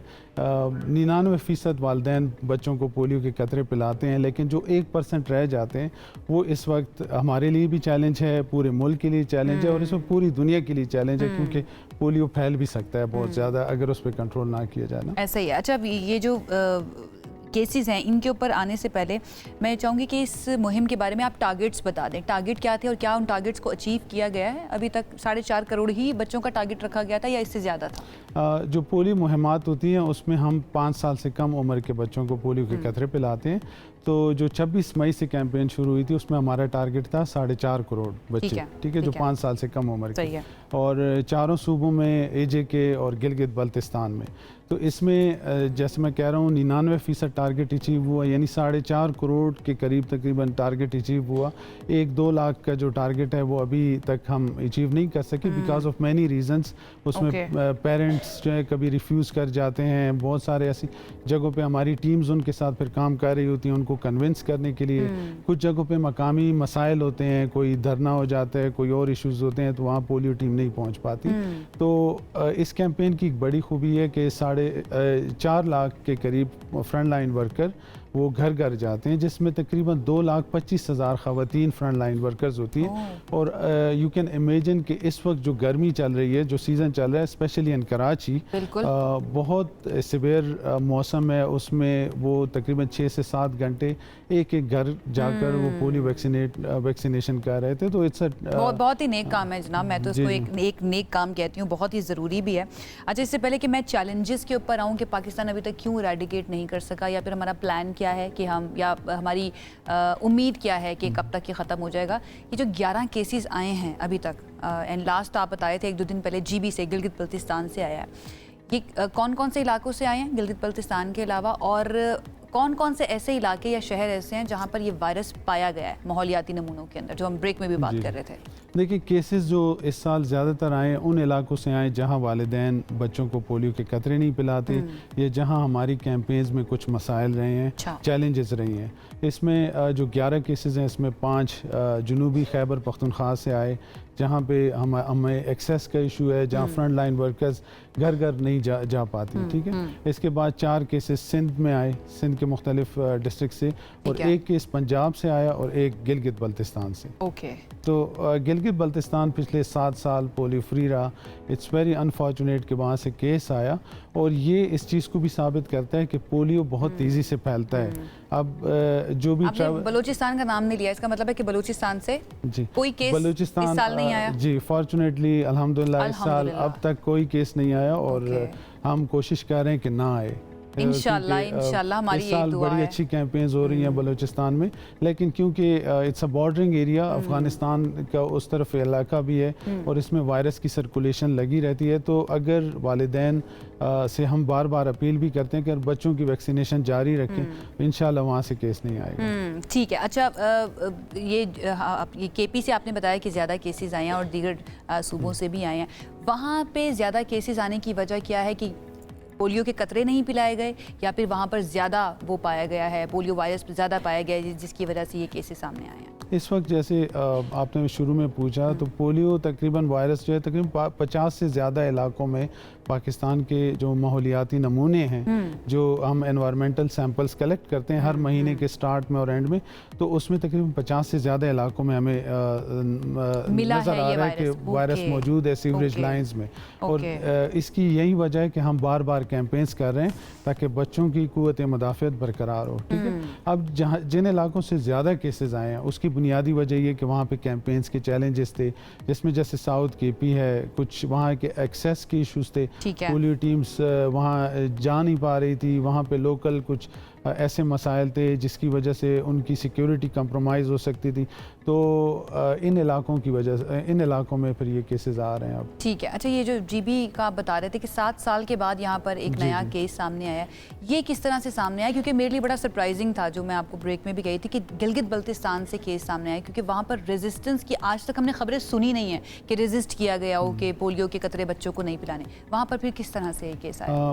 गिलगित बल्तिस्तान में जनरली वैक्सीनेशन बहुत अच्छी होती है, तकरीबन पोलियो वर्कर जब भी जिस घर पर जाते हैं वहाँ पर वैक्सीनेशन हो जाती That's what है। I'm saying, parents yeah. बहुत रिसेप्टिव हैं वैक्सीनेशन की, और जो वहाँ पे Cooperative हैं। रूटीन इम्यूनाइजेशन है वो बहुत अच्छी है। जो इब्तदाई 15 महीने तक जो टीके लगाए जाते हैं ना, उसका भी बड़ा एक कंट्रीब्यूशन होती है, एक कंट्रीब्यूटरी फैक्टर है कि Immunity आपकी strong इम्यूनिटी होती है। बेहतर होती है। ठीक है, तो लेकिन जो ये मोबाइल मूवमेंट होती है, जैसे लोग कराची से ट्रैवल करते हैं, गिलगित बल्तिस्तान जाते हैं या लाहौर से जो ट्रैवल करते हैं लोग, वो सम टाइम अपने साथ वायरस लेकर जाते हैं उस इलाके में। अच्छा। और पोलियो वायरस एक ऐसा वायरस है कि जो लो इम्यूनिटी को तलाश करता है। ठीक है। अगर बच्चे में इम्यूनिटी कम होगी तो वो उसको टारगेट इसका करेगा। मतलब है कि ये जो गिलगित बल्तिस्तान में केस आया है, इसने ट्रैवल किया है फ्रॉम कराची, ये जी, वायरस अभी तक जो इब्तिदाई हमें वो इन्वेस्टिगेशंस में नजर आ रहा है ठीक है। कि वायरस जो लिंक्ड है वो कराची के साथ है, कराची वायरस। ठीक है। अच्छा, जब भी कोई नया केस सामने आता है और आपके इदारे को पता चलता है कि ये केस सामने आ गया, पहला स्टेप जो है वो क्या होता है? क्योंकि आप बता रहे थे कि ये इन्फेक्शियस भी है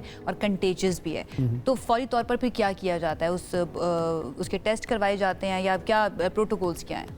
जब बच्चे में इलामात आती हैं शुरू में, तो उसके जो स्टूल सैंपल्स हैं वो कलेक्ट किए जाते हैं। वो इस्लामाबाद में रीजनल रेफरेंस लैब है जहाँ भिजवाए जाते हैं, और लैब के अपने प्रोटोकॉल्स हैं। वो डिफरेंट जो है टेस्ट करके उसको चेक करता है कि क्या ये इसमें पोलियो का वायरस तो नहीं है। ठीक है, अगर वो पोलियो पॉजिटिव हो जाता है तो उसके बाद वो हम नेशनल मीडिया पर एक लिहाज से वो उसको अनाउंस भी कर देते हैं, नोटिफाई कर देते हैं बेसिकली, ताकि उन एरिया में जितने भी लोग हैं उनको पता चल सके और वो अपने बच्चों की बर वक्त वैक्सीनेशन कर सके, क्योंकि एक रिस्क होता है आसपास की कम्युनिटी में जितने भी बच्चे होते हैं ना। और उसके बाद नेक्स्ट स्टेप ये होता है कि हम वहाँ पे एक आउटब्रेक कैंपेन चलाते हैं, यानी जितना जल्दी हो सकता है वहाँ पे हम कैंपेन करते हैं और इम्यूनिटी बच्चों की बरकरार हो ताकि मजीद ना फैल सके। ठीक है। अच्छा, ये एक तो इस कैंपेन्स के बारे में बता दें कि अभी तक हमने कितना अचीव किया है इन कैंपेन्स के थ्रू, जितनी भी इस साल के अंदर हुई हैं। दूसरा, ये अवेयरनेस कैंपेन्स भी चलाई जाती हैं, ये भी मुझे पता है। तो उससे कितना फ़ायदा हुआ है, या कितना हम कन्विंस कर पाए हैं उन पेरेंट्स को जो कि नहीं चाहते कि उनके बच्चे पोलियो के खतरे पिए? इसके बारे में देखें, जितना अचीव किया उसके लिए अगर आप देखें, last year we had 74 cases, पूरे मुल्क से 74 केसेस आए थे, और बहुत ज़्यादा आफ्टर मैनी ईयर्स ये डबल डिजिट में और इतनी बड़ी तादाद में केसेस आए, और तकरीबन सारे प्रोविंसेस से केस आ गए थे। तो उसके लिए बहुत ज़रूरी था कि हम एक क्वालिटी कैंपेन्स करें, और जो हाई सीज़न होता है पोलियो ट्रांसमिशन का, जो कि मई जून ऑनवर्ड्स होता है, तो इसके आने से पहले हम एक क्वालिटी कैंपेन्स करें और बच्चों की जो क़ुव्वत मुदाफ़त है उसको बेहतर करें। तो हमने फर्स्ट कैंपेन की साल की फरवरी में, उसमें भी 4.5 करोड़ बच्चों को वैक्सीनेट किया। फिर सेकंड कैंपेन अप्रैल में थी, और ये थर्ड कैंपेन है जो कि 26 मई से 1 जून तक हुई। तो इसमें तकरीबन जो है हम 99% को टच कर रहे हैं, लेकिन जो 1% है that is still a challenge, और उसके लिए हम जो मीडिया कैंपेन्स चला रहे हैं, सोशल मीडिया इन्फ्लुएंसर्स, 1% ही बहुत खतरनाक जो है वो हो सकता है। ठीक है, इन द एंड आप कुछ भी कहना चाहें, कोई मैसेज देना चाहें? मेरा मैसेज ये होगा कि देखें, पोलियो जैसे मैंने शुरू में बताया कि 193 ममालिक ने क्लियर किया, और यही सेम वैक्सीन है जो कि सूडान ने इस्तेमाल की, सोमालिया ने इस्तेमाल की, सऊदी अरब ने इस्तेमाल की, और यही वैक्सीन हम पाकिस्तान में भी इस्तेमाल कर रहे हैं। तो अगर बाकी दुनिया क्लियर कर सकती है तो हम भी इंशाल्लाह क्लियर कर सकते हैं। बस इसमें हमें हमेशा पेरेंट्स का ताउन चाहिए होता है, और जो 99% पेरेंट्स हैं वो वैक्सीनेट कर जाते हैं। 1% से हमारी यही रिक्वेस्ट है कि वो अपनी बच्चों की सेहत की खातिर, उनकी रोशन मुस्तकबिल, सेहतमंद मुस्तकबिल की खातिर उनको वैक्सीनेट ज़रूर करें। डेफिनेटली। और हेल्पलाइन के बारे में भी आप बताए थे कि वो क्या हो सकती है, कैसे आप? हमारी हेल्पलाइन है 1166, जिस पर हमें कॉल्स आती हैं जब कहीं पे पेरेंट्स को फील हो कि उनके बच्चे की वैक्सीनेशन नहीं हुई किसी कैंपेन में। और इसके अलावा एक व्हाट्सएप नंबर भी है जो आप स्क्रीन पर भी डिस्प्ले कर सकते हैं। ये दोनों नंबर जो और जैसे ही हमें व्हाट्सएप पे मैसेज आता है तो हमारी टीम फ़ौरन जाती है और डोर स्टेप पर वैक्सीनेशन करवाती है। ज़बरदस्त हो गया। 1166 ये हेल्पलाइन है। इसके अलावा एक व्हाट्सएप नंबर भी है जो इस वक्त आप हमकी स्क्रीन पर देख भी रहे हैं, वो फ्लैश भी हो रहा है। ज़िया साहब, बहुत शुक्रिया आपका, बहुत ही नेक काम आप ये कर रहे हैं। आई होप, उम्मीद हमारी यही है कि जल्द अज जल्द जो है ये पाकिस्तान से भी, और जो बल्कि पूरी दुनिया से, अफगानिस्तान और पाकिस्तान दोनों मुल्कों से एराडिकेट हो जाए, ताकि दुनिया इस वायरस से तो अपनी जान छुड़ा सके। और बड़े वायरस हैं जिनसे हमने लड़ाइयाँ लड़नी है, लेकिन इससे जान छुड़ाना बहुत ज़्यादा ज़रूरी है। तो इसी नोट के ऊपर एक ब्रेक की तरफ जाते हैं। ब्रेक से अभी वापस आ रहे हैं, अपने जाना कहीं नहीं है। Stay with us.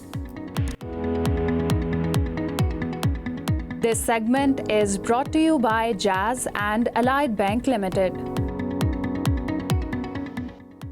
जनाब, budget is around the corner और वफाकी वजीर बराए मनसूबाबंदी एहसन इकबाल साहब जो है उन्होंने एक बड़ा ही अहम ऐलान किया। वो कहते हैं कि आइंदा माली साल का बजट जो है उसमें तरक्याती बजट को कम किया जा रहा है और तकरीबन 100 अरब रुपए जो है कम रखे जाएंगे डेवलपमेंटल बजट के लिए। अब आइंदा साल का तरक्याती बजट जो है वो 1000 अरब रुपए मुख्तस होगा।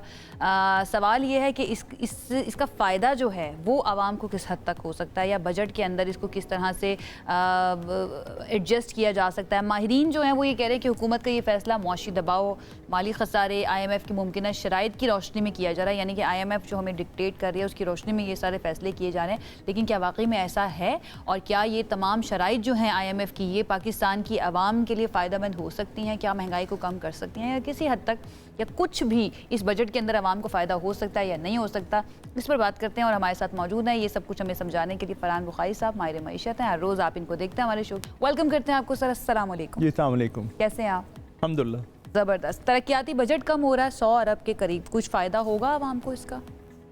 देखिए ये दो मुतज़ाद चीज़ें हैं, यानी पैसा कितना मुख्तस किया जाता है और उसका इस्तेमाल किस तरह होता है। ठीक है। अरसा दराज से लोग ये कहते आए हैं कि तरक्याती बजट में मुख्तलिफ़ तरीक़ों से, और ये हर हुकूमत का हुआ है, ये सिर्फ इस हुकूमत का नहीं, माजी से चला आ रहा है मामला, कि रकम पैसा ज़ाया भी होता है, लोगों की जेबों में भी जाता है और मामलात भी हैं। बल्कि एक माजी में एक यहाँ पे UN के एजेंसी हेड थे, उन्होंने मुझे जाने से पहले 3 साल पाकिस्तान में गुजारने के बाद जब वो गए तो जाने से पहले उन्होंने मुझे बताया कि आधे से ज़्यादा जो बजट है, डेवलपमेंट स्पेंडिंग है आपकी, वो ज़ाया हो जाती है। और इसकी एक मिसाल और दलील ये भी दी जाती है कि ऐसे ऐसे स्ट्रक्चर्स आपको पाकिस्तान में मिलते हैं जो कि 1947 से पहले के बने हुए हैं, वो कायम है, लेकिन कई और स्ट्रक्चर नए जो है उनकी क्वालिटी ऐसी होती है कि वो टूट जाते हैं। तो अब अगर पैसे कम हुए हैं तो फिर अगला सवाल ये है कि क्या कम पैसों का बेहतर इस्तेमाल हो सकता है जो कि माजी में हुआ है उसके बरक्स? ये असल सवाल है। This is the real question. ये भी मैं खबर पढ़ रही थी कि जो पिछले साल का तरक्याती बजट था वो भी मुकम्मल इस्तेमाल नहीं हुआ है, वो भी अभी रहता था, उसको इस्तेमाल नहीं किया गया। क्या इसी के तनाजुर में ये फैसला किया गया होगा कि क्योंकि पहले वाला भी इस्तेमाल नहीं हुआ तो इसको थोड़ा सा मज़ीद कम कर लिया जाए? हो सकता है, लेकिन ये एक कहानी माजी में भी देखने को मिली है और जिसके नतीजे में ये होता है कि जी आखिरी क्वार्टर में मुख्तलिफ इदारे जो पैसे लैप्स करने वाले होते हैं वो एक भाग दौड़ चल रही होती है कि जी किसी तरह पैसे खर्च कर दें, जिस तरह भी हो वो पैसे खर्च कर दें। हाँ। इस साल अच्छा ये हुआ है और इसका मेरे ख्याल में क्रेडिट वज़ीर ख़जाना औरंगज़ेब साहब को जाता है कि उन्होंने कुछ अर्सा पहले ये जो पैसे खर्च नहीं हुए थे इसके बारे में इतला ये है कि उन्होंने इंस्ट्रक्शंस भेजी कि ये कोई ज़रूरत नहीं है कि इन्हें सिर्फ एक डेडलाइन मीट करने के लिए भाग दौड़ करके कहीं ना कहीं भुगताया जाए कि ये यहाँ पर लग गई। उन्होंने कहा ये नहीं करना। नहीं, ये नहीं करना, बल्कि उसके बरक्स वो जो पैसे बचे हैं वो हुकूमत के ख़जाने में रहने चाहिए और ये भाग दौड़ करके बिला वजह इसको खर्च करने की कोई ज़रूरत नहीं। ठीक है। अच्छा, हमारे जो मोस्टली वज़ीर ख़जाना होते हैं, पॉलिटिशियन स्टार्ट के अंदर हम देखते हैं कोई भी गवर्नमेंट बनती है, पॉलिटिशियन होते हैं, उसके कुछ अरसे के बाद तब्दीली हो जाती है और कोई टेक्निकल बंदा जो है वो आ जाता है। मोहम्मद औरंगज़ेब साहब भी एक टेक्निकल बंदे हैं। आपको लगता है कि अगर एक पॉलिटिशियन इस ओहदे के ऊपर या वजारत उसके पास होती तो फिर यही फैसला किया जाता है? क्योंकि अगर तरक्याती बजट कम होगा तो सियासत को भी तो फिर नुकसान पहुँचता है, फिर आवाम पूछती है कि आपने क्या किया। असल में बड़े अरसे से ये सिलसिला चला आ रहा है कि वजारत ख़जाना का कलमदान ज़्यादातर टेक्निकली क्वालिफाइड लोगों को दिया जाता है। सही है। माजी में तो मुझे मिसाल सिर्फ एक मरहूम सताइजी साहब की मिलती है जो कि बहुत अच्छा उनके क्रेडेंशियल्स थे। वो भी इंटरनेशनल सिविल सर्विस से आए थे शुरू में, लेकिन फिर उन्होंने आके बाज़ाब्ता 90 की दहाई में, बल्कि 1990 से पहले ही मुस्लिम लीग नवाज़ ज्वाइन की, फिर उसके बाद वो फाइनेंस मिनिस्टर भी रहे, फॉरेन मिनिस्टर भी रहे। बाकी आपको कोई मिसाल नहीं मिलती कि कोई सियासतदान यानी मंझा हुआ तजर्बेकार सियासतदान उससे ये कलमदान दिया क्योंकि गया। उसका नुकसान ये होता है कि टेक्निकल बंदा आता है, उसने कोई जवाब नहीं देना आवाम को, उसके कोई स्टेक्स नहीं है आवाम के अंदर, कोई सियासत उन्होंने हल्के की नहीं करनी है, जाके दोबारा से वोट नहीं मांगने हैं। वो आते हैं, उन्होंने जो फैसले करने हैं, पॉलिसीज़ बनानी है, बनाते हैं, एंड देन वो उसी तरह से चले भी जाते हैं। नुकसान जो है फिर उस गवर्नमेंट का या उस पार्टी का होता है जिन्होंने उसको अपॉइंट किया होता है। खैर वो एक अलग बहस हो जाती है। IMF जो है वो बहुत ज़्यादा डिक्टेशन दे रहा है। क्या हमारी ये मजबूरी है कि अब हमें उनकी माननी ही माननी है, या फिर हमारे पास कुछ हद तक अपनी बात मनवाने का भी कुछ मार्जिन मौजूद है कि आवाम को हम थोड़ा सा फ़ायदा भी दे दें? बड़ी हद तक तो यकीनन मजबूरी है, क्योंकि हम इतने मखरूज़ हो चुके हैं और IMF के रहमो करम पे हैं। गो के वज़ीर आज़म ने कहा है कि ये IMF का पाकिस्तान की तारीख़ में आखिरी प्रोग्राम होना चाहिए। होना चाहिए लेकिन अच्छा, ये दो क्या बातें ना, होगा? होना चाहिए या होगा। ये आपने बहुत अच्छा सवाल किया, और यही असल सवाल है कि क्या ऐसा ही होगा मुस्तकबिल में कि होना चाहिए तो ठीक है, लेकिन होगा भी ये जो है थोड़ी सी एक मुश्किल है, क्योंकि हमने जो सख्त फैसले करके अपनी मईशत को अपने पाँव पे खड़ा करना है, वो अब अगले हफ्ते का जो बजट आएगा और बजट में कुछ ऐलानात होंगे, फिर उसके बाद ये इस बात पे मुनहसर है कि उन ऐलानात पे, ख़ास तौर पे ठोस किस्म के ऐलानात पे हुकूमत किस हद तक बिल्कुल जमी रहती है। क्योंकि माजी में ये भी हुआ है कि बजट के बाद जी वो दुकानदारों ने स्ट्राइक कर दी, लाहौर की लिबर्टी मार्केट में स्ट्राइक हो गई और जगहों पे हो गई, और वो तो जी बिल्कुल ये रूलिंग पार्टी का एक गढ़ है, तो इसलिए ये काम नहीं किया जा सकता। इस किस्म की बातें जो हैं उससे पाकिस्तान का हाल ख़राब हुआ है। एंड देन फिर हम देखते हैं मिनी बजट्स आते हैं कुछ अर्से, एक तो बजट आता है एंड देन उसको टैकल करने के लिए मिनी बजट्स आते हैं, उसके अंदर नए टैक्स जो हैं वो लगना शुरू हो जाते हैं। लेट्स सी, उसके लिए हमें थोड़ा सा इंतज़ार करना पड़ेगा। ट्यूसडे को अब बजट पेश किया जा रहा है, तो कोशिश और उम्मीद हमारी यही है, बल्कि मैं दुआ कहूँगी, दुआ हमारी यही है कि आवाम का कुछ फ़ायदा हो जाए, आवाम का कुछ सोचा जाए इस बजट के अंदर, स्पेशली सैलरी क्लास का। बहुत शुक्रिया फरहान ख़ाई साहब हमारे साथ मौजूद थे। एक जाते जाते इस सेगमेंट से अच्छी खबर आपको दे देते हैं कि आलमी मालियाती इदारे जो हैं वो पाकिस्तान की मईशत के अंदर बेहतरी का एतराफ़ कर रहे हैं और कह रहे हैं कि पाकिस्तानी मईशत दुरुस्त सामत में गामजन है। अब पाकिस्तान में तवील मुद्दती तरक्की जो है उसकी सलाहियत मौजूद है, इसमें कोई शक नहीं है, ये हम भी मानते हैं। सिर्फ रिसोर्सेज जो है उनको सही तरह से मैनेज करना ज़रूरी होता है। इंटरनेशनल फाइनेंस कॉरपोरेशन का हर साल $2 अरब पाकिस्तान को देने का ऐलान भी सामने आया है, जबकि मूडीज़ जो है क्रेडिट रेटिंग एजेंसी, उसने मुआशी अशारियों में बेहतरी पर पाकिस्तान का आउटलुक मुस्बत भी कर दिया है। अच्छा, जाने से पहले मैंने शुक्रिया तो कर दिया, लेकिन इसके ऊपर भी कोई कॉमेंट कर दें अगर फरहान साहब, आपके इंटरनेशनल एजेंसीज जो हैं या बड़े मालियाती इदारे वो बड़ी तारीफ़ कर रहे हैं पाकिस्तान की कि अच्छी है, सही है। 2 साल पहले के बरक्स, जबकि 2 साल पहले जब ये कई लोग ये खौफ का इजहार करते थे कि पाकिस्तान का दिवालिया होने वाला है, ये वो साल था जब श्रीलंका का दिवालिया हुआ था। अब हम उससे निकल आए हैं, लेकिन आखिर में पाकिस्तान को बतौर मुल्क और पाकिस्तानी मईशत को अगर अपने पाँव पे खड़ा करना है, तो फिर वो फैसले बैनुल-अक़वामी इदारे नहीं करेंगे, वो आपको खुद ठोस किस्म के फैसले करने पड़ेंगे। मुश्किलात भी होंगी, लेकिन आसानियों से पहले मुश्किलात के अलावा कोई चारा नहीं है। मुश्किलात के को फेस करने के अलावा कोई चारा नहीं है, उनसे जान छुड़ानी भी बहुत ज़्यादा ज़रूरी है। आई होप कि ये वाकई में हमारा लास्ट जो है उनके साथ पढ़। बहुत शुक्रिया आपका वंस अगेन। फरहान बुखारी साहब हमारे साथ मौजूद थे, हमेशा की तरह समझाया है उन्होंने कि क्या होना चाहिए और क्या हो सकता है, और अच्छी उम्मीद का इजहार ही किया है। अच्छा जी, एक और अहम खबर कराची वालों के लिए पिछले 3 से 4 दिन से मसला बना हुआ है। रात के वक्त तकरीबन ऐसा होता है, रोज़ाना ज़लज़ला आ जाता है वहाँ पर। वैसे तो कहा जा रहा है कि इससे डरने की बहुत ज़्यादा ज़रूरत नहीं है, लेकिन जब ज़लज़ला आता है तो वैसे इंसान का दिल जो है ना वो खौफज़दा हो जाता है और लोग भागते हैं फ़ौरन घरों से निकल कर। वहाँ पर क्योंकि अपार्टमेंट्स का बहुत ज़्यादा कल्चर है, मुसलसल 4 दिन से हम ये देख रहे हैं कि वहाँ पर ज़लज़ले महसूस किए जा रहे हैं। दैन वहाँ पर कुछ इमारतें, कुछ नहीं बल्कि बहुत बड़ी तादाद है इमारतों की ऐसी है जो मखदूश हालत के अंदर मौजूद है, उसकी गिरने का ख़दशा भी होता है। अब सिचुएशन वहाँ पर क्या है, कब तक ये रह सकते हैं ज़लज़ले, और क्या वाकई में इनसे बिल्कुल भी डरने की ज़रूरत नहीं है, इसके ऊपर हमने बात करनी है। और इसके लिए हमारे साथ एक एक्सपर्ट भी मौजूद होंगे, लेकिन उससे पहले थोड़ा सा ज़रा आपको डिटेल बता देते हैं कि ये ज़लज़ले के झटके जो हैं कायदाबाद में महसूस किए गए हैं, शाह लतीफ़ के अंदर महसूस किए गए हैं, भैंस कॉलोनी के अंदर महसूस किए गए हैं, और ज़लज़ले की शिद्दत 3.1 और गहराई जो है अभी तक 80 किलोमीटर तक रिकॉर्ड की गई है। जलजला पैमा मरकज़ ये बता रहा है कि इसका मरकज़ मलीर से 10 किलोमीटर दूर मशरिक में था और इलाका मकीन ये बता रहे हैं कि जलजले के झटके शदीद नौइयत के महसूस हुए हैं। और सोशल मीडिया पर मैं देख रही थी कुछ इस तरह की वीडियोज़ भी बहुत वायरल हो रही हैं।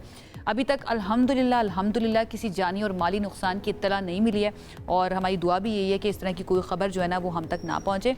ये कहा जा रहा है कि लांटी की फॉल्ट लाइन कुछ मुतहर्रिक हुई है जिसकी वजह से ये जलजले आ रहे हैं और मजीद कुछ दिन तक आ सकते हैं, लेकिन अगेन इनसे डरने की ज़रूरत नहीं है। एक्सपर्ट्स की ये राय है। हमारे साथ इस वक्त मौजूद हैं मोहम्मद अहमद साहब जो डायरेक्टर हैं centre for environment and social के। उनसे इस बारे में ज़रा बात करते हैं।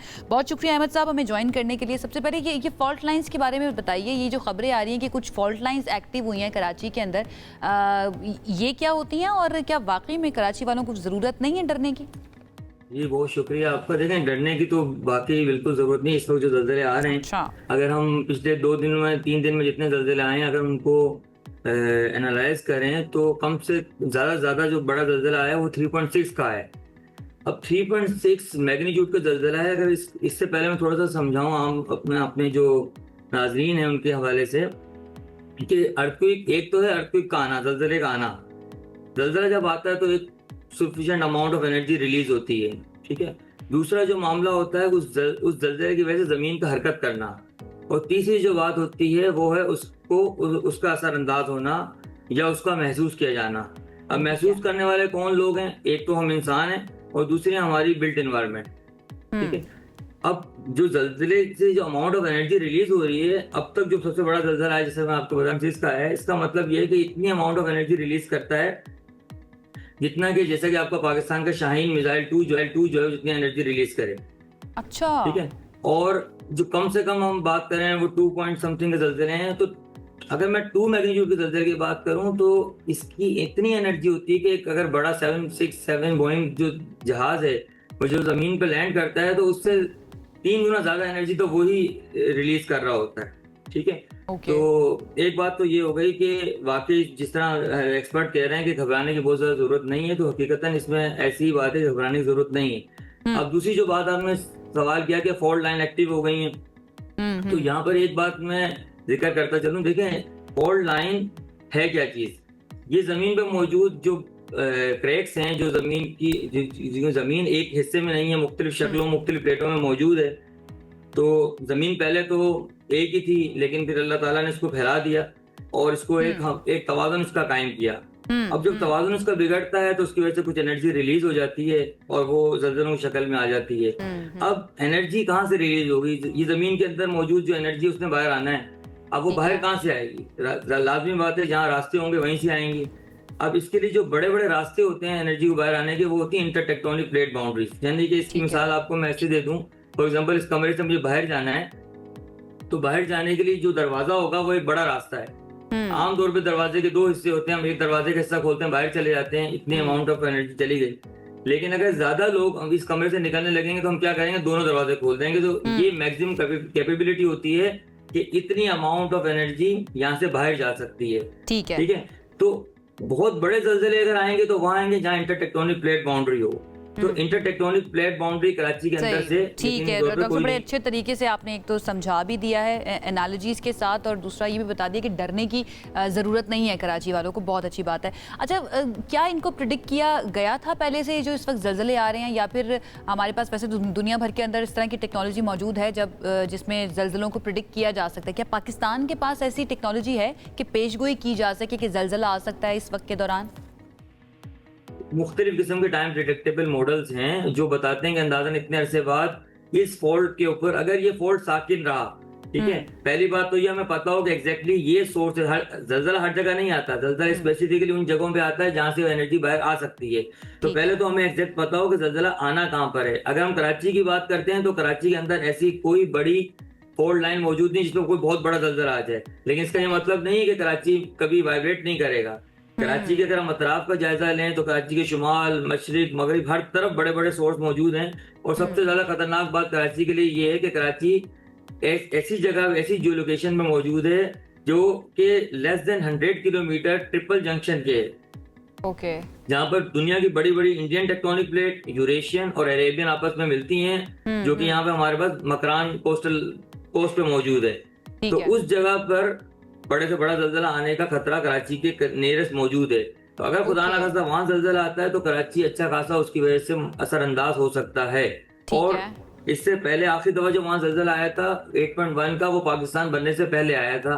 वो इतनी बड़ी शहरी आबादी लेकिन इसके चांसेस बहुत बहुत हद तक कम है। ठीक हो गया। अच्छा डॉक्टर अहमद, ये भी बताइए कि ये भी कहा जाता है कि जो छोटे छोटे जल्जले होते हैं ये बड़े हादसात को या बड़े जल्जलों को टाल देते हैं, क्या वाकई में ऐसा ही है? जो छोटे जल्जले अगर तो हमें ताजुन हो जाए, जिस तरह मैंने पहले बात बताई आपको, अगर मैं डिटरमाइन हो जाऊं ये ताजुन है कि एग्जैक्टली उसी फॉल्ट पर आ रहे हैं, तो शायद ये बात किसी हद तक ठीक है कि छोटे छोटे जल्जले जब आएंगे तो एनर्जी रिलीज होती रहेगी और बहुत बड़ी एनर्जी के लिए एकोमुलेट होने के लिए जगह टाइम नहीं मिलेगा और बड़ा जल्जला नहीं आएगा। ठीक है, लेकिन उसके लिए भी सबसे जरूरी जो चीज है वो ये है कि हमें ये पहले ताजुन हो जाए क्या जिस फॉल्ट की हम निशानदेही कर रहे हैं क्या ये एग्जैक्टली उसी फॉल्ट पे आ रहे हैं या नहीं आ रहे। ठीक है, अभी तक कराची शहर के अंदर कोई ऐसा जियोलॉजिकली इन्वेस्टिगेटेड फॉल्ट मौजूद ही नहीं है जिसको हम कह सकते हैं कि उसके ऊपर फॉल्ट आ रहा है। हाँ, अगर मैं स्पेसिफिकली मकरान सबडक्शन जोन की बात करता हूँ, मैं कीरथर की बात करता हूँ, तो उनको हम देख सकते हैं और उसका अंदाजा भी लगा सकते हैं और कुछ स्टडी हम यहाँ एनआईडी यूनिवर्सिटी में कर भी रहे हैं इस हवाले से, जिससे हम ये अंदाजा लगाएं कि कोई भी फॉल्ट कितनी देर तक वो एक्टिव रहा, कितनी देर तक वो स्लीप रहा, उसका जो रिसाइकिल पीरियड है वो कितना है, कितने अरसे बाद दोबारा जल्जला आएगा। अगर वो मिसाल के तौर पर 10 साल साकिन रहा तो अब 10 साल के अंदर अगर 5 का जल्जला आना तो अब 10 साल नहीं रहा तो उसका मतलब 5.1 का आएगा।